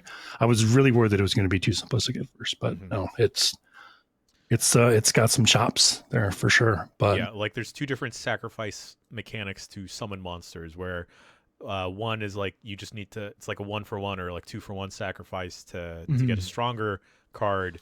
But then later in the quick look, we got into like the whole bones, where it's like an overall tally of like whatever you've sacrificed, they'll give you a bone, and then you can summon. You can use those bones to summon something else. Yeah, to put it into the like magic terms, that's like, you know, you can sacrifice things out of your graveyard in order to cast spells or something like that. The other thing I like about the card building mechanic is that you have your mana pile, which is squirrels actually, in a separate pile, and you can choose to draw between like a spell or a monster in one pile, or you can draw from your squirrel pile and definitely get 1 mana out on the board every time. So you can build up as fast as you want to. You never have to worry about like mana draw or having too much or too little or whatever. But yeah, the puzzles have been, you know, kind of straightforward so far. The only thing that I'm kind of bummed out about is that I watched the trailer, and this game is definitely going to go places. It definitely shows you like out of the game world, like in the real world. And I would think hope that a that's game kind of from for like the Pony Island person, you know, would do something cool. It seems fourth wall breaking. Yeah, this seems like there's like some unearthed footage kind of segments that you've got to go through as well. So we'll see where that goes. But what I was disappointed is that I've put probably 2 or 3 hours in so far. And that's between, you know, playing the game and just like banging my head against some of the puzzles. You know, you could probably do it a lot quicker. But I haven't come across anything that's really that mind-bending yet. You know, it's just been pretty straightforward. You go through, you fight the boss, he locks you up for a little bit, you go through it again, rinse and repeat. You get new cards as you unlock puzzles and whatnot. But I dig the aesthetic. I dig the card building stuff. It's good, kind of spooky, I think. Yeah, it's a really neat fucking game. I've learned about 2 new animals because of this game: a stout and a skink. Didn't know those were things. What? Oh yeah, what the hell? Yeah, a stoat. Yeah, stoat. What's a stoat? A stoat's like a stupid wolf, right? Like a little dumb wolf. He's like a little weasel dude. Yeah. Yeah, the dumb wolf. Skink is like basically a snake with legs, right? Sure. Yeah, like like a lizard, like salamander. Yeah, it's like a lizard, but it's called a skink. Damn it! You would call it by a skink. I won't skink shame. I'm sorry. Okay, thank you. Where apparently the stoat is based in North America. And I've never seen one. I've never seen one. Except for the one that talks to me inside the game. I'm looking at its Wikipedia right now. It says it's a short-tailed weasel, which just seems like an insult. Like, don't look at me like that, you short-tailed weasel. Is what you would say to someone in an argument. What the fuck? Yeah, that's right. And apparently they're all over here, mostly in Canada, I guess, is what the I don't believe it. Stoat heat map is telling me. I thought that was a beer. I'm sorry? I don't believe it. I've never seen one. Beer. A beer? No, nice hazy stoat. Yeah. Yeah, like a coffee stout, not a coffee stoat. I bet you there's a coffee stoat. Well, try hard enough. You'll find one.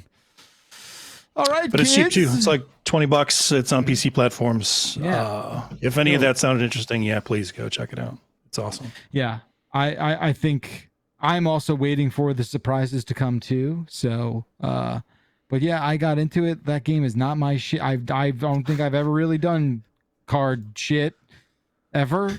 And now maybe I do card shit now. I don't know. It's 2021. Disgusting. Trying new things. Trying new things. Hey. I feel like Back for Blood was my like card shit this year that I was like, oh, this is actually seems like it adds to the game. Normally when you say I've got to build a deck, I'm like, cool, I got to uninstall this thing. Yep. But Can we introduce dominoes into games next year? Oh yeah, man, bring back Yonoid. Oh yeah, Forget dominoes. Let's just Mr. do, Domino. let's just do some. Why can't I remember? What's the game we got really into? Brugdom. Mahjong. Mahjong. How could you Mahjong forget, decks. Ben? How could you forget? That was like 6 years ago, dude. We had a whole thing. We spent money on this stupid game. I had a great time learning Mahjong. We talked about Olive Garden, man. Oh, Remember I know. Olive Garden? I mean, I remember the streams. I literally could not remember. I remember the rules even, and there was like a million pages of rules. I just could not remember the name. I know This was more the about run. Mahjong than most people would think I would know. I mean, just because You I've should- been to Florida, I know about Oh. Mahjong. You should Mahjong get into the capital. I know, cool I know a lot of gotcha. Jewish people. The gotcha anime mahjong game Jan and I were playing, where you can spend money to get mahjong waifus. Or doggos. Okay. So like if I did like BAM and crack, you guys would be like, "Yo, I know what that is." Yeah, right, See? Jan. Look at me dropping Mahjong. Yeah, let me just hit up Uh, Brinty for a hot second. Yeah. Just get a good refresher. Did you guys buy like actual tiles, or this is all like a game? Like This is a Worse, game- we video bought game? rolls to get random tiles, Yeah. What? Ultimately, this like was blind probably boxes. Oh shit! ultimately this could have led to a darker path than the path. This is that I'm Mahjong already on. Ultimate Team. Damn, I didn't know they were doing Mahjong and blind boxes now. That's wild. Damn. All right. man. Well, we'll have to talk about it another time. That's going to do it for the game section. When we come mornings back, haven't been we'll the get same. into the news where Samus is somehow going to freaking read her notes in that suit. I don't know left where you're them over hiding here. them. Whoa, my God. Oh, you beat the game in under 4 hours. Amazing. Does that mean I have to take my clothes off?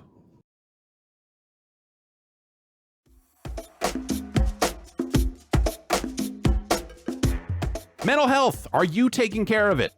I'm going to say odds are you're not. I think a lot of people, are kind of letting this pass off to the side. But hey, these last couple of years, kind of been a lot. It's 2021, so maybe make mental health a thing for you if you're struggling. Because therapy can help. It doesn't have to be, you sitting around talking about your feelings.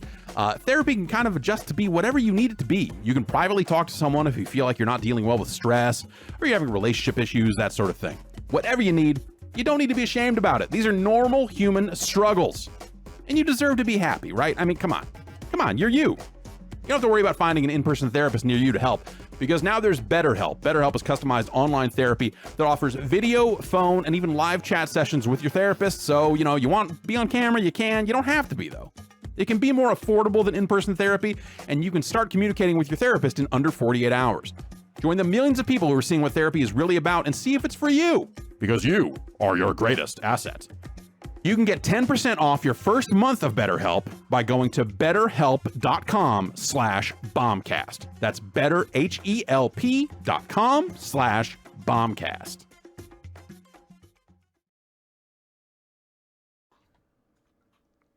Hey there, welcome back to the Giant Bombcast. Before we head into the news section, I just got chewed the fuck out in my own home for eating seaweed, like those seaweed strips. Little- Oh, these things stink.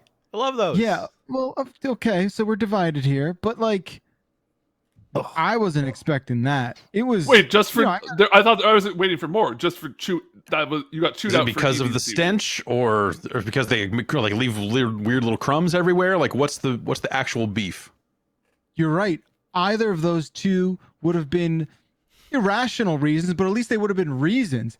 for nothing more than like my wife just doesn't think they taste good, and therefore I'm a big dumb fucking idiot for enjoying them. Pretty much. Oh, as a lover of Pretty garbage much. food who married a sometimes vegan, let me tell you, Occasional vegan. occasional vegan. I mean, look, the seaweed stuff's like that's a good snack. I feel Yeah, like it's you're like not. 1 calorie.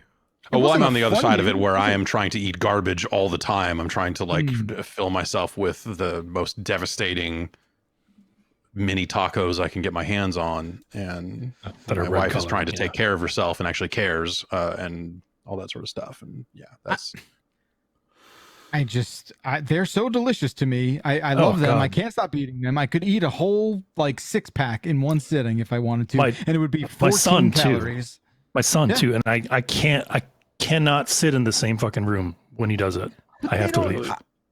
I don't think they really smell. Do they? It's the smell. It's the smell. It's a smell. It's a I smell. don't remember smelling too much. Yeah. Maybe I'm just like blind to the scent. I I'm don't blind know. to most scents. Yeah. Interesting how it's amazing our bodies, aren't they? Anyway, News to me. Ben, you got the news? I got the Tell us news. what's Hey, up, buddy. here's some Hey. news. I got the news. Hey, how's your news? Hey, this just in, the news. What's up, guys? How's the news going? I guess I You can tell answer us. that. Yeah. Not busy. Pretty slow week. All right. I think the biggest news was once again around Nintendo. They did another one of their. They did it What do again. we call them? Not mini directs. The more focused Indirects. directs around The one indirects. game. The indirect. They had an indirect for Animal Crossing, which they announced a few weeks ago. Three big stories came out of that. Two around Animal Crossing. First up, we got the 2.0 update. It is going to be the last free major content update for Animal Crossing New Horizons. They're straight up calling it 2.0, which I thought was a little strange. But it adds a ton of content and a ton of quality of life stuff. In terms of new content, we got Brewster's Cafe, which was already kind of teased, which is a spot you can go and chat about life with some of your islanders. Cap'n is back with bringing you to do some new islands. You can do yoga. Villagers will now visit you at your home and invite you to visit theirs explicitly, hopefully building out a little more of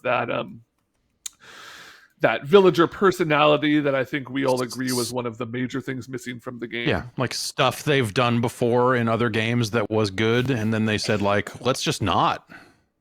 And then, obviously new like DIY stuff, furniture, clothing, hairstyles, recipes, KK songs. And then quality of life. This was actually almost a bigger deal for me. I sat down and watched the whole direct with my partner who plays a lot of Animal Crossing. And they were quite excited for the quality of life stuff. We're talking about more exterior home modifications, storage expansion, which is a big one. Farming, I don't know why I have this under quality of life. Gyroids are back, finally. That's a quality of life upgrade. Those little freaks, and they're different now. They're like smaller. You can kind of put them around the house as like little props rather than like giant things that you kind of leave in your basement as a help. Oh, I see. I mean, I liked the idea of a giant, just like I've filled my entire basement full of these insane music statues. Come down here. No, come down here. You'll never leave. I think you still can probably do that. Yeah. Okay. But now you can also put them like on a bookcase and just kind of around the house.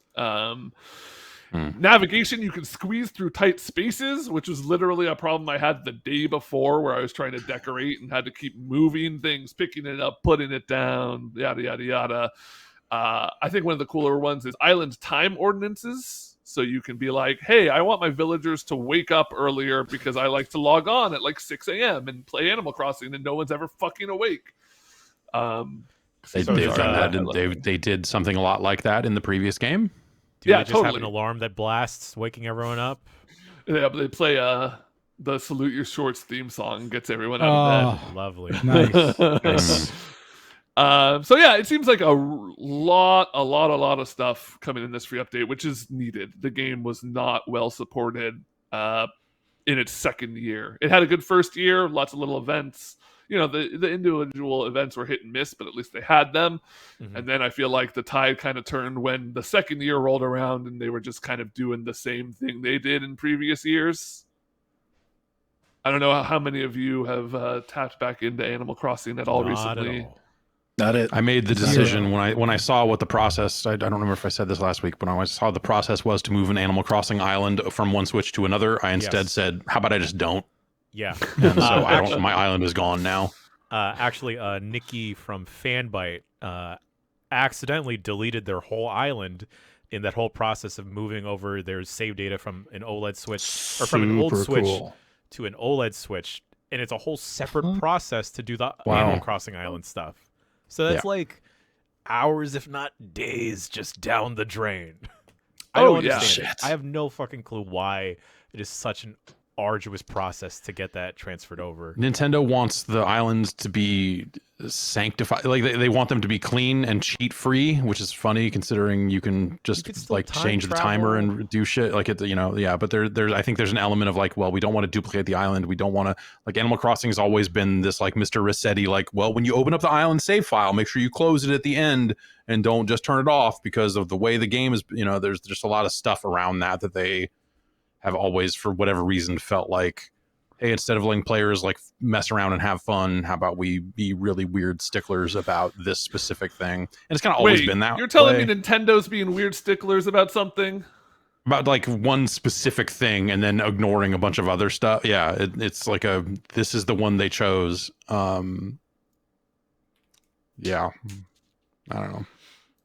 But then keeping on that, kind of, at least really surprising to me, they announced DLC, the Paid Happy DLC. Home Paradise, which is going to be a $25 expansion that I've seen a lot of people, I never touched it, but drawing parallels to Happy Home Designer? Designer, I believe is the Happy Home Maker, something like that. It seems to be the vibe of it is you go to an island, you meet a potential client. It's actually really fucked how they introduced it in the direct, where they like you walk into the dodo air and you say like, I want to go to work, and it's like, hey guys, you get to go to work now in Animal Crossing. Who's excited? No, thank you. But the actual activity seems fun. You're basically designing island homes and islands for people who have specific requests. Like the example they gave is, I want something bear themed. And so you go into an empty house and you build it out. And it looks like they've really overhauled, or at least added a lot more options for the house design. You can set room size. You can have walls, like you can kind of like make separate rooms with walls. You can have levels and layers to stuff. You can have ceiling stuff. Like it really is a lot more built out. Maybe you could argue that it should have been in there the whole time, because it seems like it's like base now, maybe with like something like The Sims.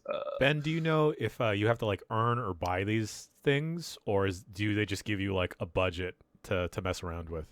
So they give you I could be misunderstanding this, but my takeaway was they give you a big catalog of items, like if you were going to Harv's Island and doing the wedding photo shoot, where you can use items from your home or items they have on hand, and then basically your reward for doing these tasks, and depending on how much they like their home, you earn sort of a company script that you can spend at the store and buy rarer items and stuff that you can plant in their houses, but you can also take back to your island. And then once you get a certain level, you can even go back and design your villagers' homes, which I think is quite cool, because villagers will usually have a set home layout and then might place things you give them, but other than that, you really have no control over it. So I like the ability to kind of like let me live out Rodney's cool arcade fantasy, and just I'm psyched as somebody who still touches Animal Crossing every once in a while. I think this looks like a lot of content. It's really what I've been wanting for the last 6-8 months for this game. Something Nice. you Yeah, I mean the Happy Home Designer stuff. I remember not loving it when they put that out, but integrated into a full-on game a little bit better seems like a better way to do it. So that seems like a sizable addition, and it's like the free update seems like sizable as well. So it's like even if you don't necessarily want to go build homes for other people, like it seems like they've at least put a good chunk of stuff in there. Yeah. And it really did seem like they addressed a lot of people's major concerns with like quality of life stuff of like there's this outside storage box and an outside ATM, so you don't have to go back into your house anytime you want to go to storage, or go visit Tom Nook anytime you want to withdraw bells. And so good on them for this. And then the last thing that came out, and Jeff, I know you have some thoughts about this, is the details on the new Nintendo Switch Online tier. Currently, you can get a year of Nintendo Switch Online, which includes the Super Nintendo and NES games for $20 a year. There's obviously family plans. I don't know the whole deal with those. But now you can upgrade. And for the low price of $50 a year, you can get the expansion pack, which is the N64 and Genesis games we talked about a few weeks ago. And that also comes with the Happy Home Paradise DLC, which to me is really weird to include paid DLC for a game you may or may not own as a bundle in for an online package. Yeah, why is that? I think that seems weird. I think they're safe to, like, Animal Crossing sold well enough that I feel like that's a somewhat safe bet to place. Totally. So, but it's a weird. I think this whole tier sucks. I think like the offering is bad, and maybe this is something that gets better later when they say, hey, if you're an expansion pack owner, this year's DLC is this, or whatever they do to continue to support that end of it. Maybe that helps it make sense. But like, when you look at the Genesis games and the N64 games that they have like listed for this tier of service, and you realize like, oh, like some of those you could get on this Genesis collection. Some of you could, you can get some of these games other way. You can get whatever. You can get all these games 8 billion different ways. If you own a Wii U, you probably already own most of them somehow. But no one owns a Wii U. I get it. This whole thing just seems like a terrible value. Again, as someone who's not going to play Animal Crossing, like if you're going to pay Animal Crossing and you can go like, oh, well, it's $25 or I pay $30 additional dollars and I get the N64 crap for a year. I see that maybe being something that at least sways you into this, but I'm that person, and even then I'm like on the fence. Yeah. I mean, I think the thing I don't understand, if they do you lose access to the DLC if your membership lapses? Yes, that is my understanding. So that was kind of like my question about it, was like, okay, we already know that Animal Crossing saves are incredibly precarious. So what happens when you yank away access to the DLC in the middle of your island? Like, does it just go like, you can't load this? Like, what happens there? I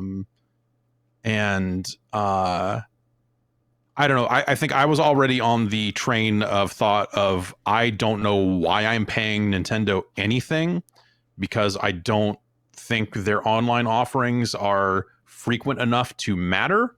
Mm-hmm. And so I was on when this got announced, I was like, I should just cancel this shit. I never touch it. I have a family plan that I got specifically because I wanted to play Animal Crossing with my wife, and we were having trouble making that work on a local level, but I also wanted to play with other people, and maybe at the same time. And so I ended up upgrading to the family plan when that game came out, and then turned out neither of us liked Animal Crossing. And so that was a big mistake.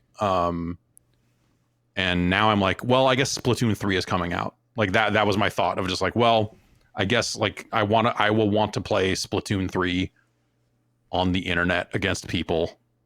Yeah. So whenever that comes out, I'll want to have that online stuff. But like other than that, like and the Mario Maker 2 stuff, I think was the other piece that I was like, well, I need to have the online for this. I just feel like, their offering's been so bad for so long. Yeah.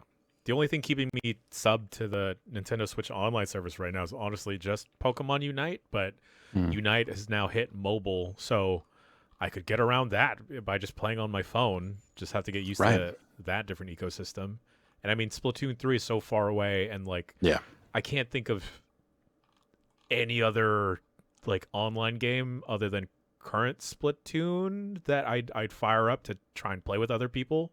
Yeah, it almost feels like they're building in the notion of like, oh, well, anyone who likes a deal is buying the family plan and then splitting it 8 ways with 8 friends so that they're all only paying $10 a year or whatever it is. It's like if it's priced for scammers right now, you know, and like, because if you're doing that, then yeah, that makes sense. But I don't want to be the guy that has to track down like, hey, did you send in your money for this year? I footed the bill. Or worse, like, oh, hey, are you keeping me on your family plan, or did you fuck it up and forget to pay and now I'm out? Like I don't want to dick around with any of that stuff. So I don't want to be a part of some Nintendo Switch Online co-op. Folks at home are telling me I don't even need Switch Online for Unite. Oh, because it's a free to shit. play game, right? So some of those games, I think you get access no matter what. What the heck? There you go. I mean, at least they did that instead of like having the disparity of you have to pay on Switch but not on your phone. Right. Like that's worse. Right. Yeah. But yeah, man, I don't see the value in Nintendo. Like Tetris 99 was like a really cool surprise drop, and that's still a cool game. But it's not going to be the Tetris I'm going to go to if I'm going to Tetris. Speaking of which, the Tetris Effect just came out on Switch not that long ago, which is kind of awesome. Yeah, you know, the Pac-Man 99 stuff, the Mario 35 stuff, like neat ideas. Like I as much as I enjoy trying out that stuff when they do it, there's not enough of it, and it hasn't been good enough. And then I don't play Smash, and I don't play Mario Kart, and I'm not playing much Splatoon 2 these days. Like the games I would like when I rack my brain to think of like what are the online games on a Switch, it's like that stuff, Animal Crossing, like what else? Like I don't touch any of that stuff really anymore. Like there's no reason for me to pay them anything, much less this insane expansion pack price for like fucking 10 N64 games. And the promise that more are coming. No, don't worry. Trust us. We're gonna put some good shit out there. Totally. Ignore what we did for the Super Nintendo. Exactly. That's yes, totally. Like you have nothing but precedent there when you go like, oh, well, we're totally gonna put more in later. You're like, yeah, look at what you did for the SNES stuff. Look at what you did for the stuff that's part of the base online subscription. That hasn't been great. Like this just I have no faith in Nintendo when it comes to this aspect of their business. They do a lot of cool stuff, but this ain't it. And It's just so baffling. Like look, $20 a year, like okay. Sure, right at the end of the day. But like, you know, like to more than double it. Yeah. Like it just seems so out of touch with with the relationship that they currently had, where like it feels like they were kind of getting away with murder as it was. And then you do this. It just, again, look, the only credit I can give Nintendo is that they somehow figured out another way to just like bewilder and flummox me with their behavior online. Like just when you're like, oh, they're not going to, yeah, something else comes along and you're just like, wow, this story just never ends, does it? Yeah, I mean, the closest bizarre. I came to any piece of this announcement was like, oh, it might be nice to have a USB N64 controller.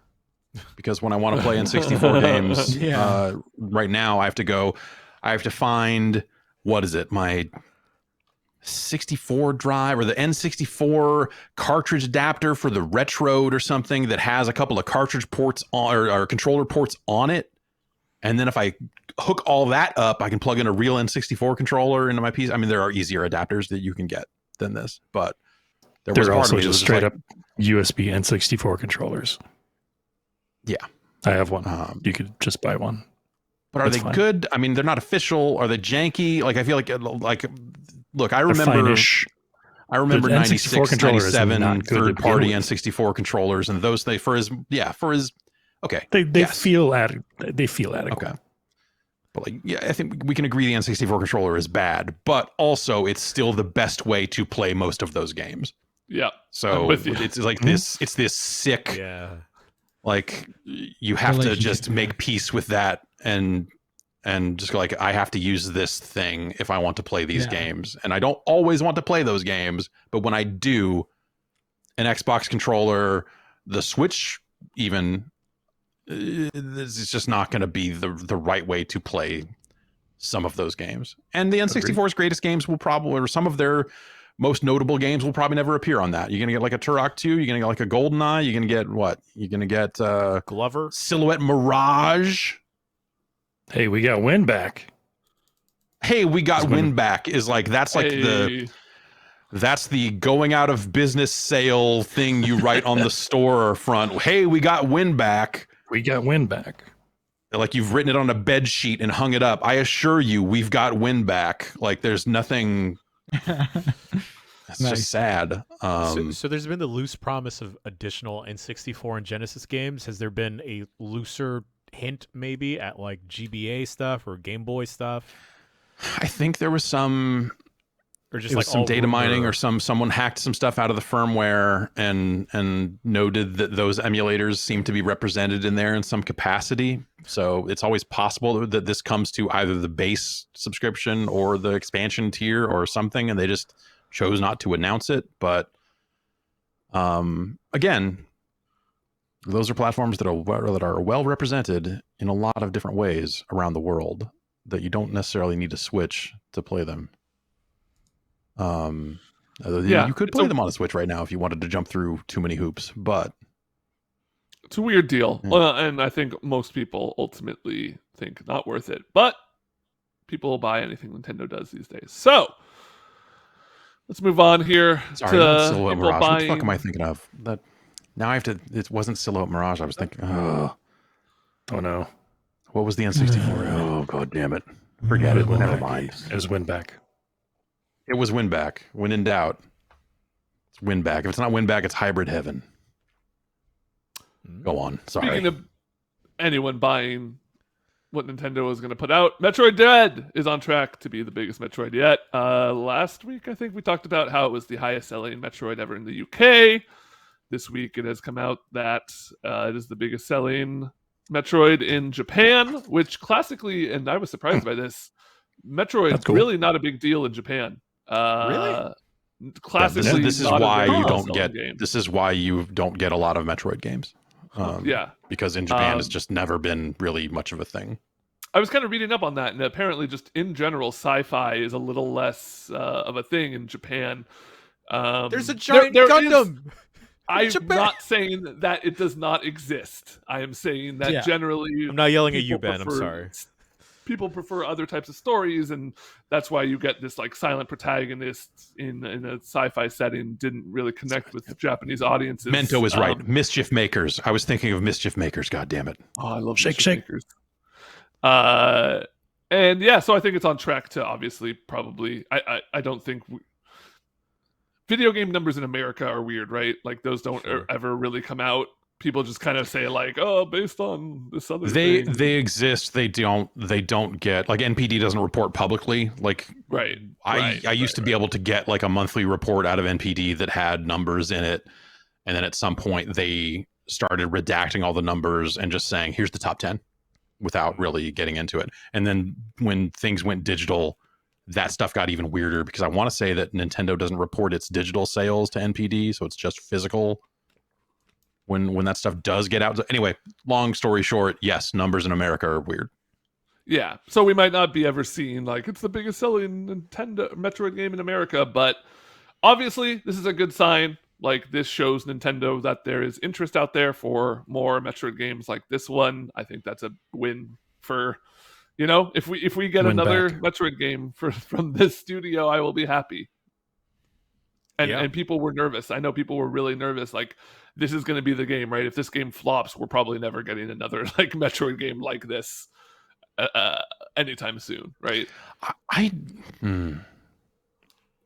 For as well as this game is doing, I don't think we'll get another Metroid game anytime soon, except for Prime. I mean, but like the idea of like and that's not even soon, right? But the idea of a 2D Metroid game, I feel like that's one of those games that like they check a box every other generation of just like, yeah, we made one of those. All right, cool. That'll shut those people up.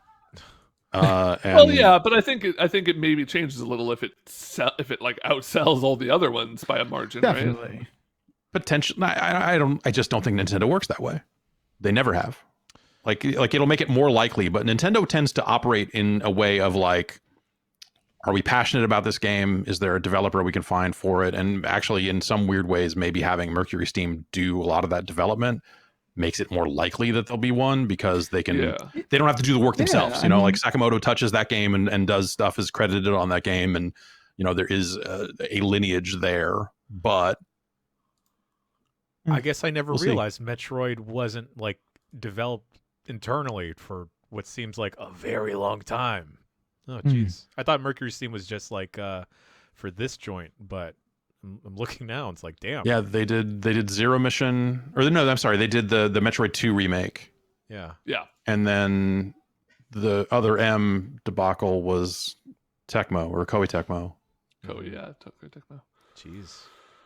Um, Yeah, I don't know. The way like Metroid seems like part of like their Mount Rushmore, because of, I guess in my head, because Samus is so well represented in Smash, I'd always assumed that it was like a big pillar in Nintendo's portfolio, but I guess not. Does Luigi's Mansion matter more to them? I mean, Luigi matters more. Yeah, I would say. I mean, maybe not Luigi's Mansion, but like, you know, he's part of the Mario franchise. You can put him in a dozen games. Fair. Oh man, where's that put Captain Toad? in a coffin Compared to Samus? Yeah, like Shit. importance to Nintendo. Right. Oof, I don't know if you want to know the answer to that question. I think there's a Yeah. tier. There's like a tier where are you a playable character in Smash, and that's like obviously there's tiers within that, but Samus is there, Captain Toad isn't. You know. Fair. Yet. Yes. Well, I mean, for this game, he's not going to have to wait for a whole new Smash Bros. If he wants in. Jan, when's the last time you do played? you think Sakurai sticks around and makes another I Smash? I Or do you hope think not. Yeah. he's That ending man his looks Famitsu tired. column. He's got like 2 more of those. Like that doesn't seem like stuff you do if you're like gonna go make another game. But People were really convinced that he was done after 4. Like Yeah. people were real. I mean, he was talking some serious game about wanting out. So I don't know. It would be interesting to see what somebody new does with Smash, because I believe that Nintendo won't say like, "Oh, cool, Sakurai's leaving. I guess we're not going to make any more Smash Brothers." Jan, when's the last time you played League of Legends? A month ago, I played Wild Rift on my phone. Does that okay? When's the last time you sat down on a PC and played some League of Legends? It was with you 2 years ago. Okay, never mind. Jan, pretend you're a League of Legends player. Yeah, okay. I'm now a Pokemon Uniter dog. we gotta mute his mic. He's gonna start Oh, saying so- some shit. We don't. Yeah, wait. If you're a Pokemon Unite fan, then this news will be right up your alley. League of Legends, in order to combat toxicity in all chat, is getting rid of all chat. All right. Good. Cutting the leg off because of a cut. Riot announced in a blog post. I'm just going to read this quote. "We've heard from you that the verbal abuse has been a rising problem this year. We're working on a This number year? of changes to systematically address at both the League and Riot levels, but one direct change you'll soon see is that in patch 11.21, we are disabling all chat in match-made queues. It's worth noting that all chat originally already is opt-in. You have to say, I want to hear all chat messages if you want to get them, but now they're just getting rid of them completely. And people are kind of pissed because those people suck. People that are Yeah. pissed suck. No. Right? It's a serious thing of like, I've played a lot of Dota, and some of the best moments of Dota, since it is a highly competitive team versus team game, you have fun in all chat. Like I've had way more good experiences having lighthearted like trash talk and back and forth with the other team than I've had actually toxic games where the other team is like saying shit, because you can just mute people on an individual basis and then it's fine. Like the problem goes away. Like you are going to really lose something without this level of communication, especially if you've been used to it for 10 years, right? Like, a lot of people come to these games because it's a fun way to, like, you're with your friends, they are with their friends, you have some light back and forth. It can definitely get toxic, but this really doesn't solve that. Like, this doesn't, it seems like a non-solution to me. Putting a band-aid over a problem. I will say part of my enjoyment of Pokemon Unite is because I don't really have to talk to anyone. But Ben, do you think that's because, like, that's more so like the Dota community versus the League community? Because, you know, even as a tangential member of the League community, it's always been super toxic and trash, where it's made me want to delete the game multiple times because people on my own team calling me an idiot for, like, not buying the right item at minute 30. And that's the thing, is, like, there is way more toxicity in ally chat than there is in all chat, because in a game like League, in a game like Dota, you don't have to communicate with your team. And usually I'm playing with a stack if I'm playing Dota. But, like, if I'm on a 3 stack and we have 2 random players on our team, we have to do a little bit of communication with them. You know, we have to be like, hey, let's switch these lanes up. Let's get a gank going. Let's push bot, whatever, yada, yada, yada. Let's take Roche. Like, these games are highly communication based. And because of that, you're less likely to mute the other team than you are to mute your teammates. And because of that, teammates will start flaming you as soon as something goes wrong. And I think this does not solve the toxicity in League of Legends issue in the slightest. But, like, there's no gameplay reason that you should communicate with the other team, right? There's no like, talking trash. You're saying it's like it's kind of a fun thing to talk some trash, but I don't know. Or, like, I just feel like games have just moved away from whatever. that so much that it's just not. I get why they would get rid of it, even if some of that communication is like fun for some players. Like, it's not vital to the gameplay. It doesn't. But it's already opt-in. Like, why eliminate it if because it probably gets that bad. It's probably something that they look at. They look. Riot probably has a lot of data, right, at this point. Yeah, I bet they can look at, like, hey, here's what the chat was in this game, and then this player didn't play League for another month. You know, like, this experience potentially drove them away from the game completely. So in the interest of, like, hey, we want to, like, keep people playing our game, they probably see that data and can make a move along those lines. I don't know. And also, I think League. I wonder if League is more toxic than Dota. I think so. I would not be know. shocked. Because, like, I don't know, lately I've been, I guess, more brave to talk to randos on the internet when playing a cooperative game, where more times than not, it's been someone that's actually polite or semi-helpful, right? Like, they'll just be like, hey, behind you, or, like, they'll ping, and if you don't see the ping, they'll be like, bro, and it'll be helpful stuff. You know, I've only run into, like, a couple times, whether it's playing Apex, random game of not Warzone, where I'll just have someone that's, like, hella rude, but then you can just mute them, right? League, a lot of the times I've just had really poor interactions, but I see, Ben, your point of, like, all chat being, like, not a weird, but, like, it's like a social aspect, and having to adjust to that after, like, if you've been playing League since the beginning, it is, like, an adjustment to make. But maybe 10 years with League, maybe that turned people into garbage. Think about it this way. Do you think that they get to a point where this is the first step, and that next they eliminate team chat in favor of a better ping system, or something that can, you know, like, if there was a button that just said, all right, we're going to switch these lanes. Hey, we're going to push bot. We're going to do this. Right. Like, Contextual pinging, like in Apex Legends. Yes. Yeah. Like that. Which is a game that also requires, like, teamwork, but I've never needed to hop on voice. Like, I can use the pings in game. Yeah. No, that's a good point. Like, I think there are solutions to that. And I think I would honestly say get rid of team chat before you get rid of all chat, because odds are you're going to be either, like, a 5 stack on Discord already communicating with each other, or you're not going to want to, like, have to micromanage people, but you want to give enough of a, like, heads up of, you know, we need to orchestrate this play or whatever. Yeah, I wouldn't be surprised if they do eventually get rid of all text chat, because Unite doesn't have any text chat, right, Jan? Yeah, I think if you're designing your game around that, and, you know, League has obviously been around forever, so they didn't design it around that, but, you know, they could try to move in that direction. I don't know. Like, I think there are so many players, like you see it all the time. And I think there are plenty of players that don't do this. So I don't want to overgeneralize, but like, I think me personally, and I think a lot of people who've been online for a good long time are fucking sick of talking to strangers on the internet. I'm fucking done. And I see that time and time again of people getting pushed out of games because they're just like, yeah, it was just some kid fucking sucking shit, or, you know, didn't know that the PS5 mic was turned on by default and is just like screaming slurs into his controller while a fan blows into it, or, you know, like there's so many reasons to mute a player on voice, or it's never been good.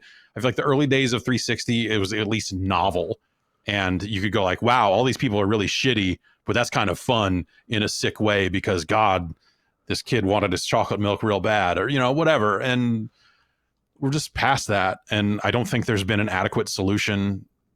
Back for Blood, actually, I want to say it's Back for Blood. They do a thing where when you launch it, it says like, hey, by the way, I just want to let you know, voice chat's totally being recorded for moderation purposes and all this other stuff. Like, you know, we can come get you after the fact. And so maybe that's a step in that direction, but I don't know what the solution is. But like, as gaming continues to try to solve the issue of, wow, the people that love video games sure sometimes can be super shitty, and that is pushing away our potential larger, more casual audience. Like, it's a money play for them. You know, they're like, hey, we want to get more people into games, not less. And requiring voice chat is going to be one of the top things that's going to push away a casual player out of a game.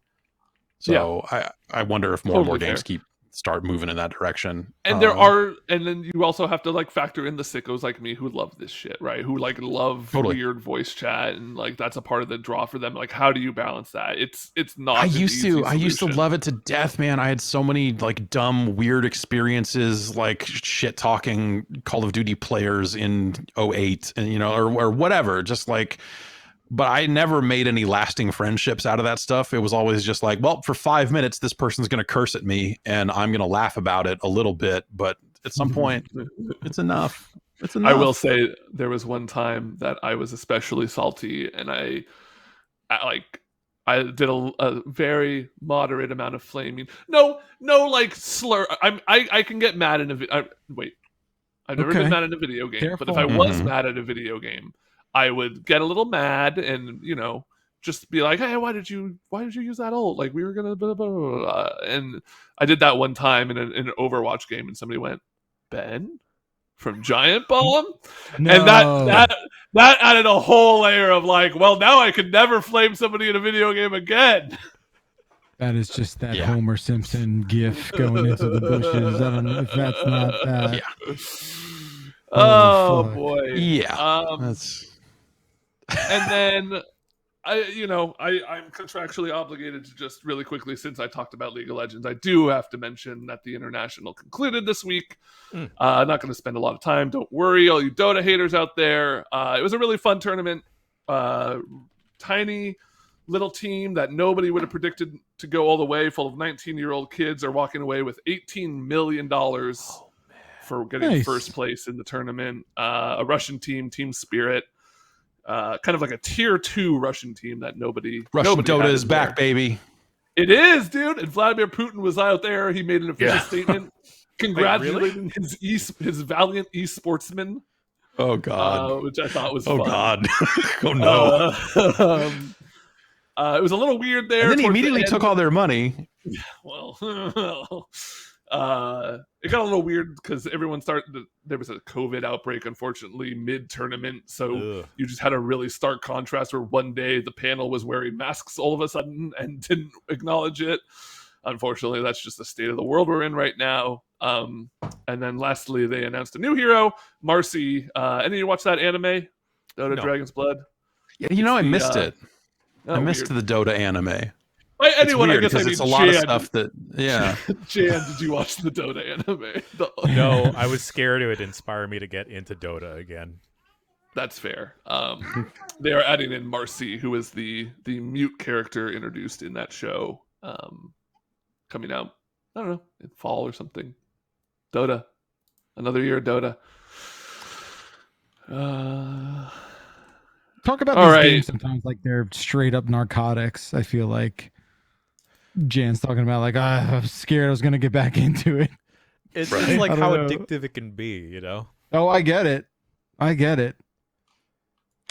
Sorry, Ben. No, it's fine. It's true. You're right, and you should say it, but it's just hard to acknowledge. It's like learning about death the first time. Oh, too soon. I've just got one more news theory here from myself. There's a little bit of bait and switch, maybe. The Xbox account tweeted out the following: "We are excited to kick something off special tomorrow. Just give us one more day to prepare the chickens," with a little chicken emoji. "We'd call it our Fable anniversary, but that name was already taken." And reading that, Fable fans, let's say, got pretty excited about maybe, Sure. some Chicken Fable chaser. news. There's no way to read that doesn't say, oh, well, they're going to talk about. I mean, they're going to talk about the Fable game they're working on, which they're Right. working on a Fable game. Like they haven't announced in Fable July. game. July of 2020, they announced that there's a new Fable game, so everyone's got Fable on the brain, and then immediately, like within 3 hours, they deleted that tweet and tweeted out, "Sorry for any confusion. We don't have any big game news today or tomorrow, or any info about The We Are hell Playground's was that? upcoming Fable game." What is And so that? there was no news at all. Then it wasn't like they teased some like non-Fable related news the wrong way. That seems like there was at some point some Fable news and then something changed, right? I mean, because you Maybe don't write that. long-term schedule. I thought it Don't was have really Savart Hatcher. Tech up to date. Yeah, I don't know.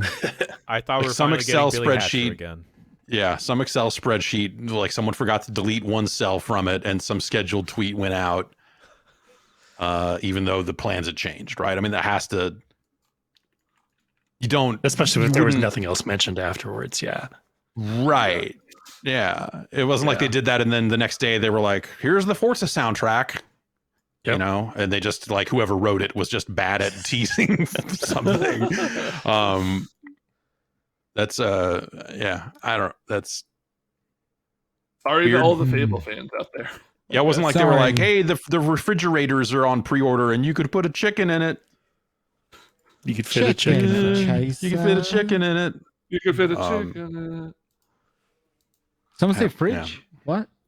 Yeah. I thought, Yeah, no, this is your interests are finally being well represented with the Xbox mini fridge that Mhm. immediately sold out this morning. Damn it. What switches does it have on it? I what think keycaps? it. A non-switch, I think. No, I don't think I don't think it No, has any. not even I don't a think it has any non-switch? keycaps, but maybe you can hot No swap keycaps. some new keycaps on there. Okay. I don't know. This whole like Xbox Series X looks like a fridge thing. I feel like is like way overdone, and Microsoft really played into it and started sending big full size fridges to like the Rock or whatever. And And that was just so funny, novel for a little while. Yeah. yeah, But now It's like to get them this in the joke- general public's hands, it seems For- too late. for it to have legs like this is such a huge like undertaking in terms of logistics and like long-term Yeah. production. They're like, And, like, this the is a company- fucking yeah. hilarious joke. We need yeah, to it's not plan for that months. hilarious. And- Like it's like I don't know. I look at it and go like I wouldn't mind having a little mini fridge in here that held some Yeah. cans of sodas. Yeah, And if it looked like an totally. Xbox, that'd be fine. Okay. Yeah, that's right. So Big Evil in the chat points out it has a USB port on it. So you can charge something. yeah. You can charge a device. Oh, okay. To what Yeah. end though? Really? To charge a device on your You fridge. could charge a coffee heater. Yeah. So you could Have a cool hot and a and cold. heat. Yeah. Yeah. Yeah. heat up Hotsy and a coldie. Cold coffee. And then like they had to cut out today and be like, hey, I think they even said this beforehand because they pre-announced that the pre-orders were going to open today for like a holiday ship or whenever this thing's coming out. But they were like, hey, we're going to have more when they finally hit. Like, don't worry, this isn't a limited edition. We're going to keep making them. Okay, Like the God. idea that a fridge manufacturer they partnered with had to get out there and be like, we're going to make more Xbox fridges. Don't worry about it. I think just speaks to just like, I don't know. Did these go to fans or did these go to scalpers that think they're going to be able to flip them on StockX or something? Like that's the big question. Everything goes to scalpers. That's it. Yeah. All goes to flippers. That's it. Yeah. That's So the the idea world of someone we're in flipping an Xbox forever. fridge, which is like a weird joke in and of itself. Meanwhile, they're making Xbox shoes with Adidas that I would not mind having a pair of, but they're like making fucking 20 of them and turning it into a Twitter contest instead of just saying like, No, here, thanks. buy the Xbox shoes. Like Now they could probably be NFTs too, right? The Oh, jokes sick. on the flippers. I mean, you're paying all that shipping cost. What a fucking waste. There was Like- one. Yeah. Sorry, I was just gonna say. Speaking of NFTs, did any of you see that Dead by Daylight thing? I did not. I tried understanding it, but was wondering if any of you had seen it. No, I like Steam. I have banned a lot of crypto discussion from my inbox through a series of filters that just filter that off to a spam folder. But yeah, okay, yeah, I did see this come through. That like there's the Hellraiser NFT, and then like what is it? If someone gets, okay, so here's the tweet they put out. Behavior, the developer, worked with some fucking NFT company, I assume, over several months to adapt in-game models for use as NFTs and approved them prior to the release of Pinhead in Dead by Daylight. The NFTs have a chance to grant access to the Hellraiser chapter of Dead by Daylight. Which I imagine the NFTs are What? more expensive than just buying whatever fucking DLC they put out, right? Yeah, Probably. Yeah. So, God. and a chance to grant Sounds access, dumb. like you're going to buy this We need useless fucking scam ass fucking NFT horse shit. we need a miserable NFT of the week. Last week it was Neopets. This week No. it's Dead by Daylight. I think it might be the No. Jigsaw one because I think there's a Saw NFT that came out. Is that was an NFT? I think so. Yeah, there's also Saw NFTs. Ugh. There's no At way least that makes Jigsaw would sense. be I mean, like. just- You think Jigsaw would all of a sudden go down that road? I just feel like that's Yeah, I do, very but I think like off-brand for also him. eventually the people that held those NFTs would be like killed. Which Hmm. all right. All right, now, okay. No, you can't just download that JPEG. You don't own that Stop downloading that. You don't own that JPEG. Reaching into Pinhead's a toilet already full of from hell, syringes so- to pull a JPEG out of it. Yeah. Like you There's one wake more up news with a story USB here port installed that in your somebody forehead. dropped. You know. Oh yeah, that was a quick thing about the Steam Deck where Valve is evaluating games and dividing Yeah. games into whether or not 4 categories, whether or not whether games will be playable on the Steam Deck, verified, playable, unsupported, and unknown. I think it's just hilarious that there's an unknown section of certain games in Steam that we don't know if it'll work on the Steam There are Deck. truly unknowable games Yeah. on Steam. Like That's probably where your the- Hentai MILF Quest 3 goes. you know, like maybe it works. We don't care. Like fucking whatever. And maybe that's something developers can submit it if they've got details. Which I guess I wouldn't trust. There's probably developers to games that are just slipping through self-rate their own Steam's game. cracks that they don't even know exist. They have Yeah, no like on some idea level, I'm these are amazed real that games. Steam came through and like banned like blockchain stuff off of Steam. I was surprised by that, considering like Steam, like Valve doesn't like to get involved in anything. They're just like, no, we're putting it on there because I don't know. But then that was too far for them, right? Because it has real world value.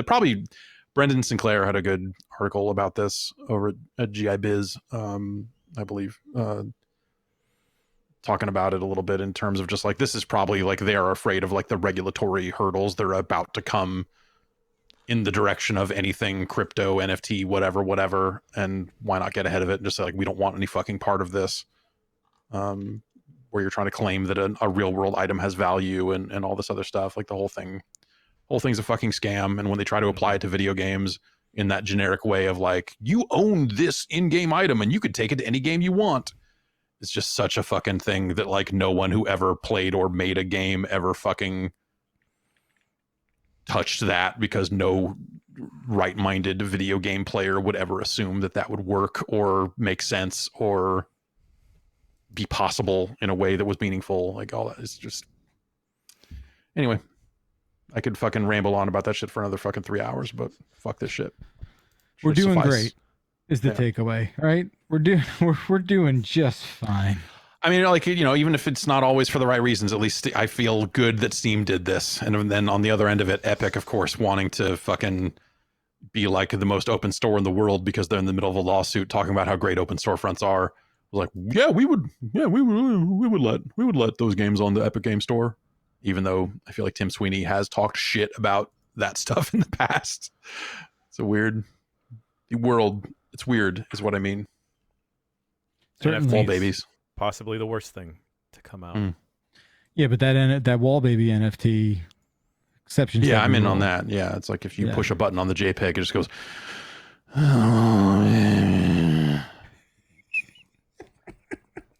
We should sell a whoopee cushion that just instead of farting, it's just whoa. Just has that crawling voice. Okay. I don't know how that cow can thing would work, but could we somehow like make one where it goes wall babies? Yeah. We'll get on that. I don't know how the tech New works, merch. but yeah. New merch this winter. Ben, you know how to code things now. Can we do that? Yeah, I'll get right on it. Okay, cool. Get an Arduino. That was it. Yeah, there you go. All right. We'll talk. What? Do you have a pie hole you want to talk about? What? No, I was teeing you up, but you took the tea out of my hand and said, "This is my tea." Yes, I just pulled a Lucy football maneuver. I thought we were We'll be talking back about golf. Yep. Sorry, Jan. Keep up. We'll talk emails and voicemails on the other side. Stick around, wall babies.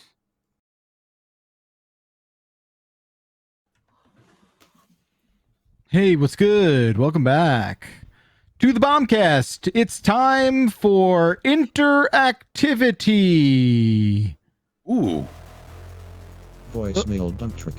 Is there iMails? Voicemail dump trick. We'll be doing I through J today. Voicemail dump trick. So just I and J. That's correct. And all the little letters in between. That's my personality thing. Voicemail dump trick. Thank you. All right. Thank you. Thank you. All right. Everyone say thank you out loud if you're listening at home to the voicemail dump truck for bringing the voicemails. Yes, this We'll is give the you a second. interactivity part of the Bombcast. Thanks, voicemail dump truck. That's what I say. Oh man, It's like a call and Oh, response. that's fucking rude. We say Well- voicemail, you say dump truck. Voicemail. Dump truck. No, not you guys. The people Oh, at home. sorry. Yeah, I okay. just wanted to Wait, fucking participate for again. once. I'll do it right. I'll do You it gotta right. put a All hand to right. an ear or hold a mic out if you want the crowd to Right. do it. This is, you Right. Yeah. Where am I going to find a Come microphone? on, work the room. Oh. Voicemail. Jan, if they want to call and leave a voicemail, what's the number? 707 exit flu, baby. That's right. Took me a hot You second. I was remembered about to right say away. I was about to say my own phone number, but that would have been really bad. Yeah, just Oh, call wow. Jan at home. Yeah, that works. Let them know what's up. Please don't. Cut out the middleman. Yep. Oh boy. All right. Ben, what do you got one that you're burning to play? You want me Oh to play? no, dude! Dealer's choice. It's all you, baby. Okay, let's Oh, this is Lordy, dangerous. let's- Do you have a wheel that you spin, Jan? How do you? the wheel I Side. label these got something he voicemails with spins. a fun little teaser almost for Jan of which one he wants to hear. Oh, It's okay. very scary. Let's try this one. Hey, Giant Bomb, I'm in my car, so I'm sorry if you hear a lot of road noise, but I'm driving in the middle of fucking nowhere, Virginia, on the way back from a race, and I just passed a car that was a bright orange Challenger, I think, with the license plate Far Cry 4. Huh. If you could explain that to me, I'd really appreciate it. Thanks, love you. Love you too. Congrats on winning the race. You beat the Far Cry 4 car. Viral marketing, baby. It put Please Far explain. Cry in your head. I don't know. I'm like now I'm out here like It was a Challenger. Googling, like Far Cry 4 car contest to see if anything comes up. Like if there was something. Maybe that was someone who worked on Far Cry 4 and they bought that car with the money they made while they were working on it, and they were like, "Yeah, They cashed out on top. yeah." I don't know. Sure. One All way to right. go. I can't. Something. Yeah, it's, Maybe that car is Far Cry 4. I don't know. It's not what I played. like a USB like jack on it, and if you plug that into something, it's going to be like, "Do you want to play Far Cry 4?" Like what? What else got can Far that Cry is- mean to That is, someone? it is weird. Yeah, it could also be like Yeah, I mean, Far Cry is a know. phrase, right? Far Cry. What kind of car was it? A Challenger. Challenger. All right, so that was like an older car that they brought back, right? Mm-hmm. So maybe Far this car is like a Cry Far from- Cry for the old Challenger. There can we see go. it. Boom. Yeah. Cracked it. That's Yeah, the I'll take that's it. I'll probably take it. that's a more reasonable explanation than the video game. I'll say We just won this escape room of our minds. that's it. Thank God. Next level. Next level. Hey, I moved to Oregon, and there's a local fast food place called Burgerville where they use local ingredients. I've never seen it elsewhere. They also have a place straight up called Taco Time. Y'all got Yeah. any regional fast food places? I guess In-N-Out. How do I make friends as an adult? Thank What? you. Wait, what? How do I make friends sorry, I as an spoke- adult? This is why you Thank don't talk you. over the voicemails! God damn it! This thing, You know this what? guy I ended put his, it in this! he You ended got me his talking over the voicemail. voicemails! 4 Giant Bomb would times. like to announce we're getting rid of all chat during the Bombcast. It's This proved to be dude too ended. toxic. This dude ended his call 4 times. It was like Return of the King. Jesus Christ. I still don't know what he said. I think this could teach us all a lesson about listening. Hmm? Yeah, I mean, but also ending your voicemail in a timely manner. Well, he was doing a funny. Oh, I realized that this question is dumb, and I don't have any friends, so I'm going to ask my follow-up of how do you make friends as an adult? You know what? Forget it. I'm not Ugh, even when you going to have do any voicemails anymore. When you have to unpack the joke like that, I mean, Jesus. Yeah. And the answer is you That's why don't. they call me Ben Pack. You just don't. Nice. Just walk off into the sunset, baby. Yeah, once you turn 35, Alone. that's it. That's it. Yeah. I mean, especially, like, it's really challenging, especially because I'm not really a big bar person either. Because, like, I would say, like, go to a Well, bar. that's where all the friends are. Yeah, you know? exactly. I had my What bar am I friends, supposed and to do? then like one by one, everyone grew up or got sick of each other, or realized that like, oh, when we're not drinking a lot, you're not interesting at all, or whatever. So, those friends kind of fade away, and yeah, I don't know. Yeah, I've gone through like a very sad thing recently of like, I guess we aren't friends anymore, huh? And like these people would be like so fucking tight, like rolling deep, and then like they don't invite you to their wedding. Asshole. Well, that's Yeah, the what? that's the ultimate sign of like you've been cut. Yeah. I had a crew of people that I invited to. There's a crew of people I invited to my wedding, and then that was the last time I ever saw them. It was weird. At least you got a gift out of them. Yeah, I guess, right? Yeah. But yeah. I mean, I think there comes a point where, and I guess this we're not answering this question. The question was, how do you make friends later in life? And we're just like, oh, we have so many friends, we've had to figure it shed out. them. I don't know. I feel like I do get the vibe at this point in my life where I'm just not looking for any more new friends. Like, and I don't mean to sound shitty that way. I feel like I'm all right. And being in a relatively new town that we moved to a couple years ago and still not having like new town friends, there's this sort of unseen pressure. I'm sure, Gershman, you'll experience a similar thing of just like, Jason too, like where you're like, oh, there's people here now. We should probably talk to them. And I gotta say, I think I'm good. I think I'm good. I think I'm all right. Like I'll leave it to my kid to like find good people to become friends with, and then maybe we'll do that at some point. But I think I'm okay. There was a guy, and maybe he's a listener, which I say, thank you for listening. But he, a handful of people came by when we moved in, because there was like a moving truck and all this other stuff. He was like, hey, welcome to the neighborhood. Like it was like the most I had talked to neighbors in like 15 years was like the first week I moved here. So I was like, oh, maybe this is just like a friendlier neighborhood, all this other stuff. And, like we've been busy with new baby and all this other stuff. So it's like, we're not out there. My doorbell is broken. So like if people are coming and ringing it, I'm not hearing it. People have been coming by. Nice move. So there's that, which is awesome. It's awesome, frankly. But like a guy came by, when the moving truck was here, like literally the day after I got here.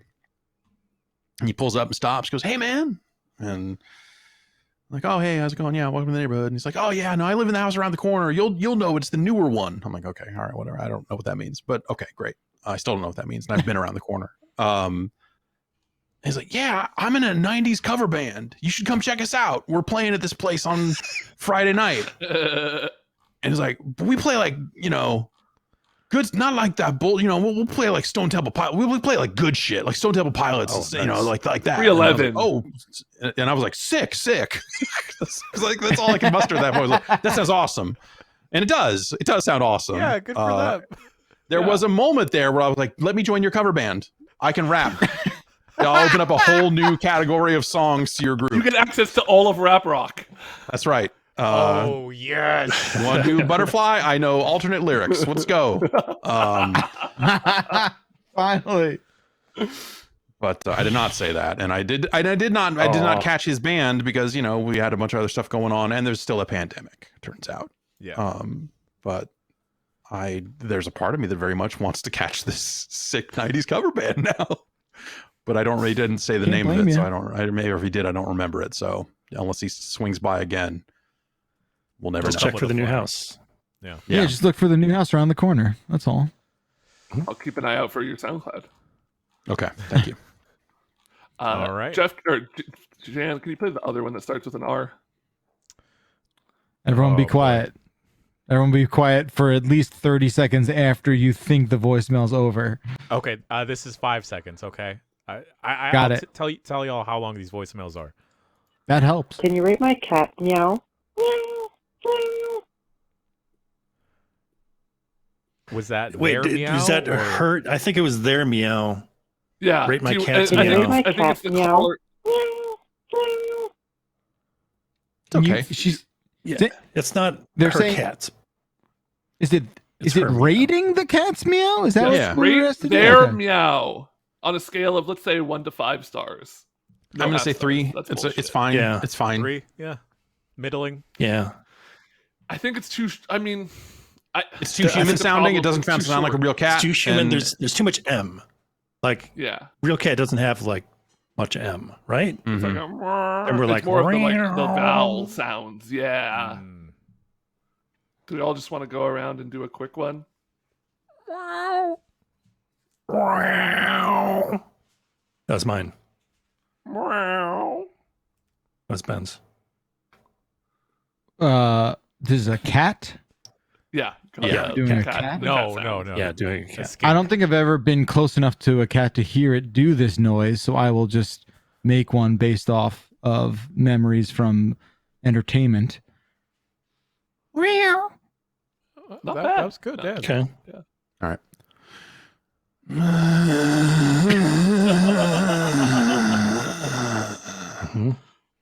We've been hanging out with the wall cats again.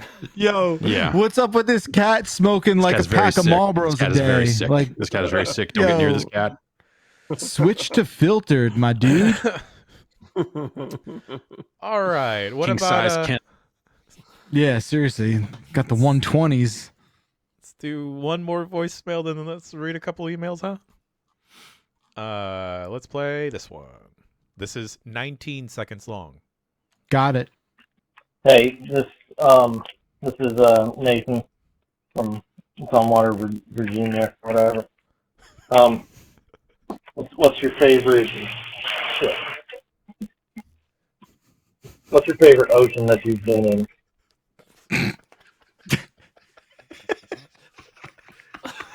If your name is Nathan, and you are not from Tumwater, Washington, do not call in. Dude. We had multiple people this week stealing Nathan from Tumwater's Valor by pretending to be them, as if I don't know and have Nathan's phone number memorized from all the times he's called in. That's so good. Water, Virginia. Gotta say Pacific. Gotta go Pacific. Pacific on that one. Yeah. What I've been in. Same. Did same. Also my favorite. No, I've been in the. Let's see. No, I haven't been in it. Like I've been in a boat that's been in different oceans, but never in the ocean itself. Does that count? Yeah. I don't think that counts. I don't think that counts. Then I've been all over. I don't know. trying to think. Atlantic and Gulf. What? But Yeah, were I'm they just my trying favorites? No. I guess the Caribbean.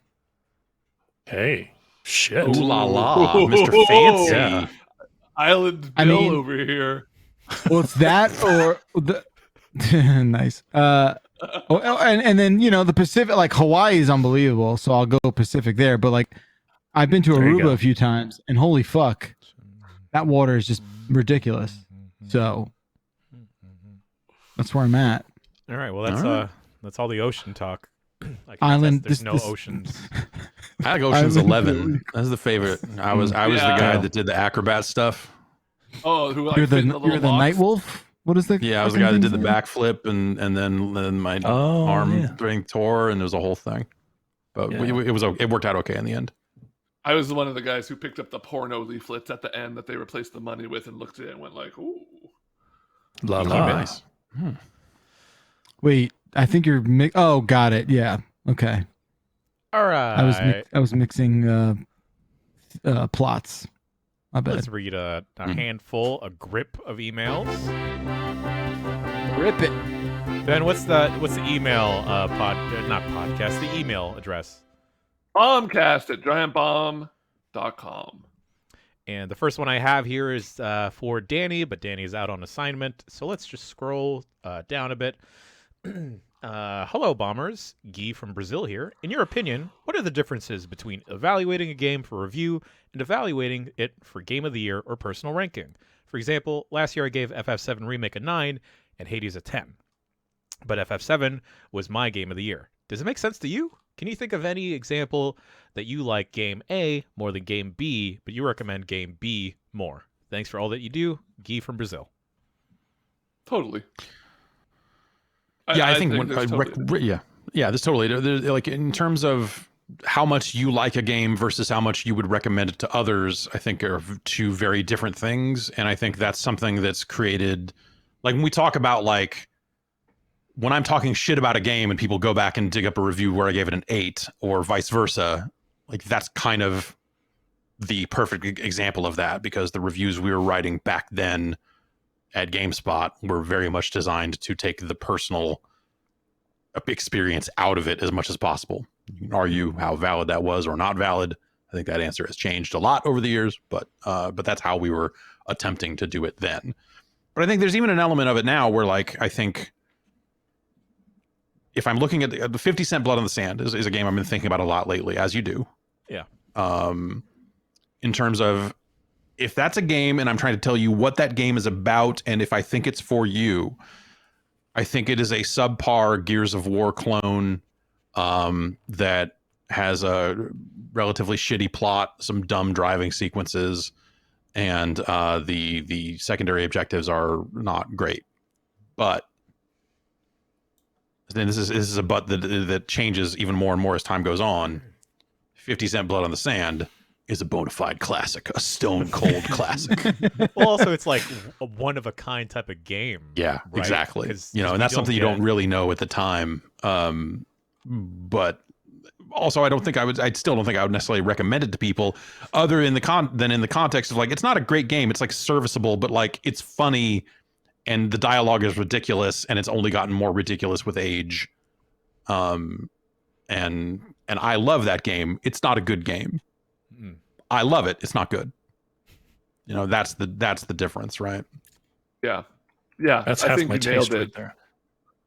And I think the only thing I would add to that is, like, if we're talking specifically about a review versus arguing for something about Game of the Year, I think a review, and this is different for everyone, but my take on a review is like, is this worth the money to the average consumer, right? I'm going to lay out all the points of like, I think this is worth $60 and a very good value at $60 because of these reasons, or this is not, right?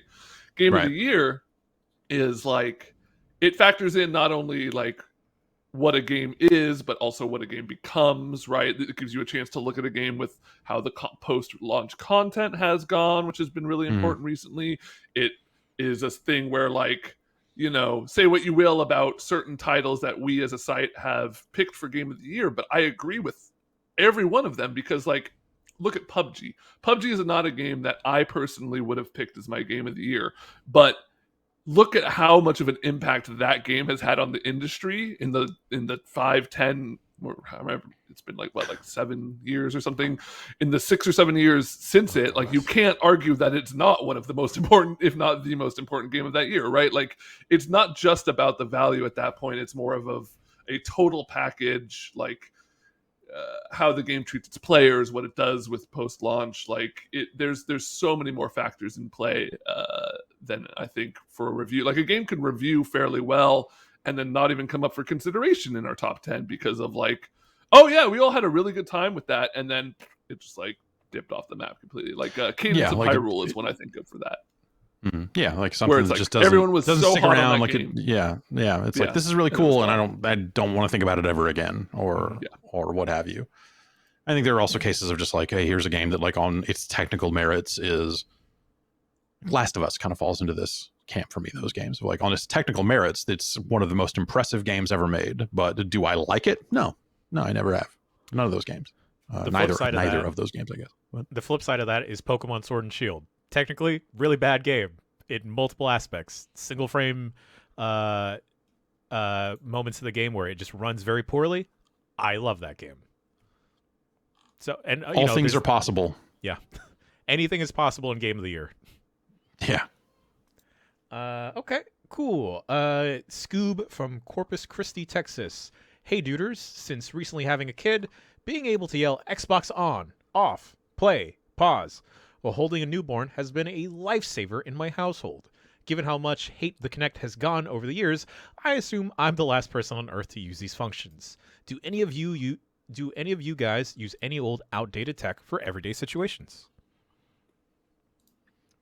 I use a little, it's not, I don't know how outdated it is, but it's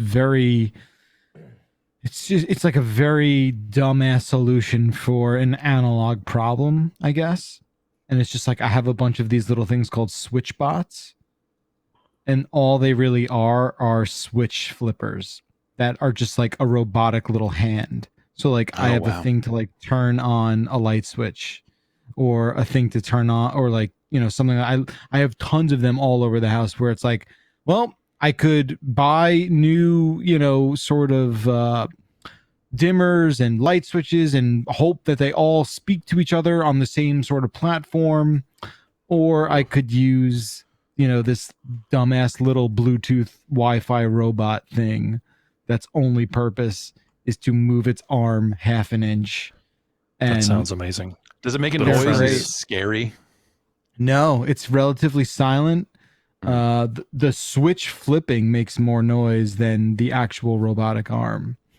So like, yeah, I mean, they're good for that. They're not they're not super expensive, but like, yeah, I don't know. I guess like the dream of like a fully smart house is one with a fragmented amount of like, different platforms and shit like that. And you're just like, it depends on when you started trying to do it too, right? Because like that stuff advanced so much. That was something that like the previous owners of this house liked to have some high tech stuff, but also like kind of in a weird way, like ran a bunch of cables all around the house for like an intercom phone system. I assume they did that at some point in the 90s before everyone had iPhones, and right.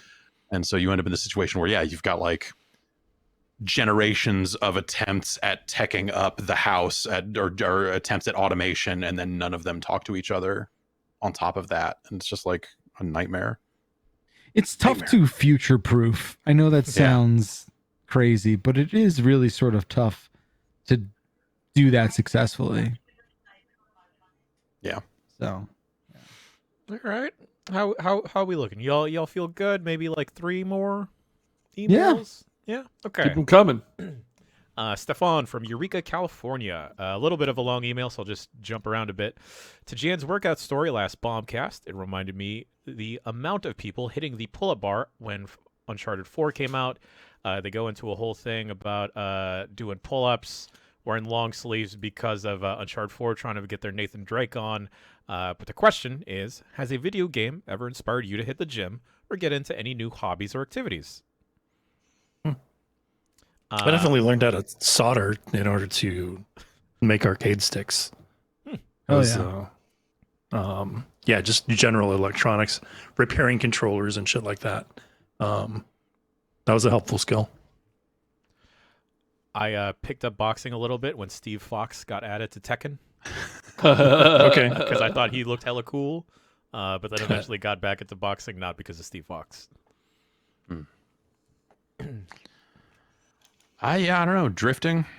Not that I ever got the cars or the tires needed to do any of that stuff, but I became much more aware of the world of drifting and such as a result of some games, and then vice versa. Kind of, they became aware of you drifting, and yeah, exactly. Yeah. Met in the middle. It made me want to buy a Supra, I guess I should say. That's a hobby. That's a lifestyle change completely. Yeah. Yeah. Okay. We talked a little bit about flushing food down the toilet a couple weeks ago. Oh, jeez. And we have 2 follow-up emails from that. Garth from Charlotte. When a friend of mine eats cereal and gets down to the last few pieces, rather than lift the bowl to his mouth and drink the milk like a normal person, he goes to the toilet, pours out the bowl, and flushes it. This isn't illegal, and there's not anything inherently wrong with what he's doing. But am I wrong in thinking that this is just not okay? That's not okay. There is something very inherently wrong with what they are doing. Yeah. It's a waste of water, number one. Have we taken this email before? I feel like we've taken this email before. Oh, that was I feel about like this was chili. the email we took that got us here, wasn't it? The original No, email it was was about about chili in the toilet. Chili. Okay, that's even worse. Like, too many leftovers.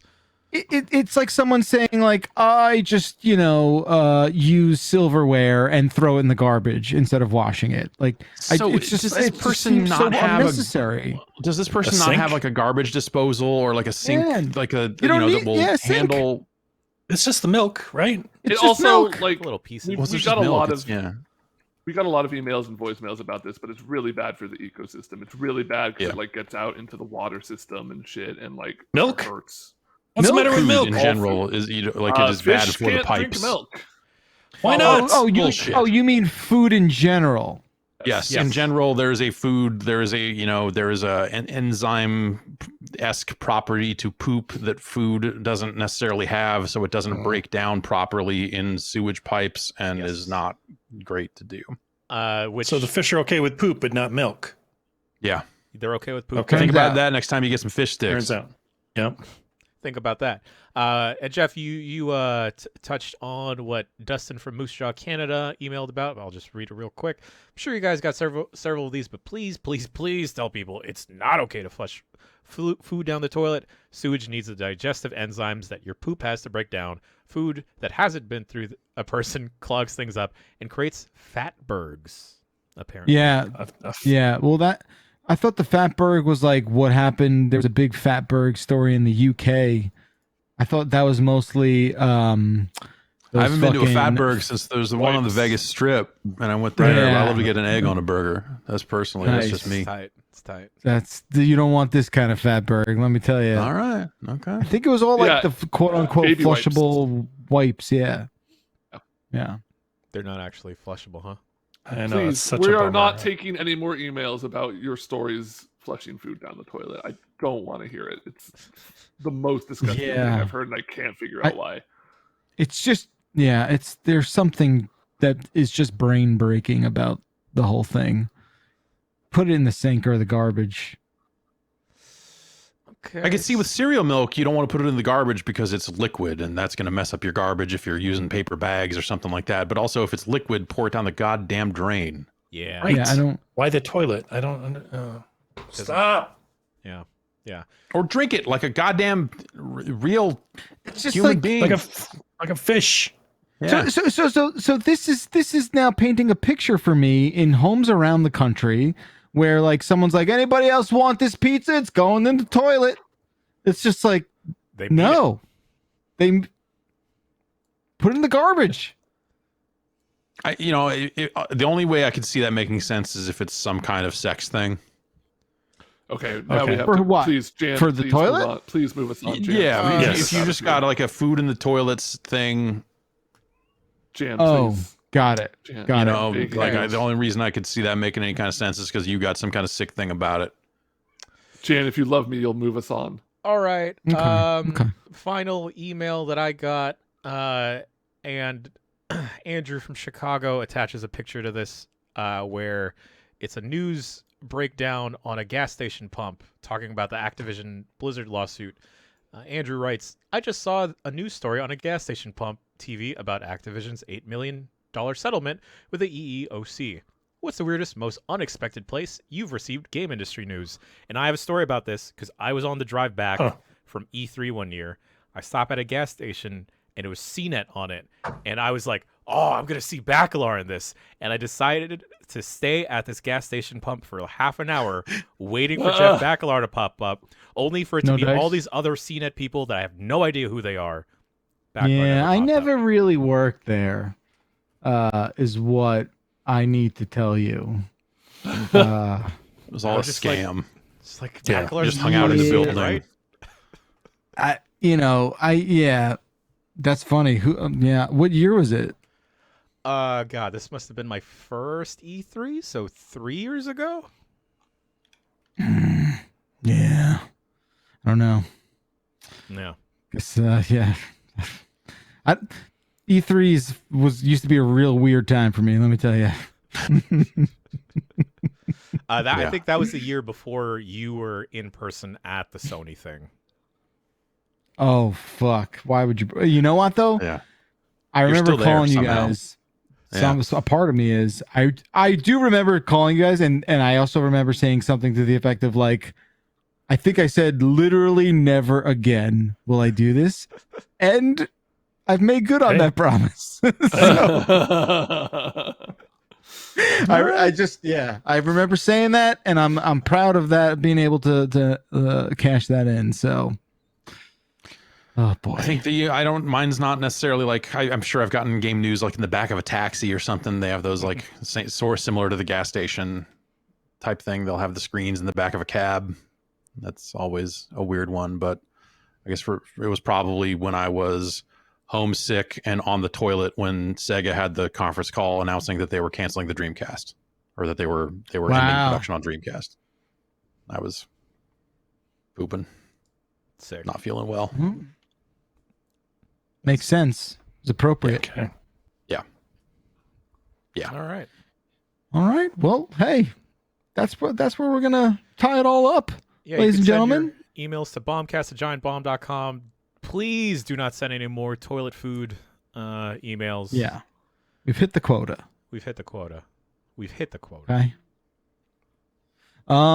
Yeah, that's gonna do it for another episode of the Giant Bombcast. What do we got? What we got cooking later? Anything we're talking about? There's a couple things we can't talk about. Video games. Some game stuff. Can't really. Game stuff. It's not ready for prime time, right? But next week, not maybe? really, not quite yet. But have we'll get there.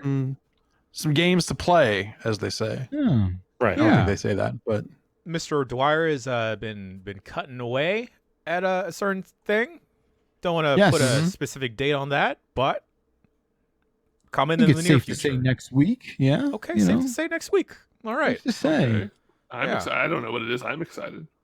A guilty treasure, perhaps. Then regular programming as per usual.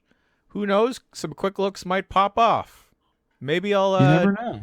Maybe I'll drag one of you guys to play the Jolly Bean Firefighter game with me. Let's do it. I heard that goes places. I don't know. It does. Okay. It does. All right. Look forward to it. That'll do it for us. Thanks for tuning in. We'll see you next time.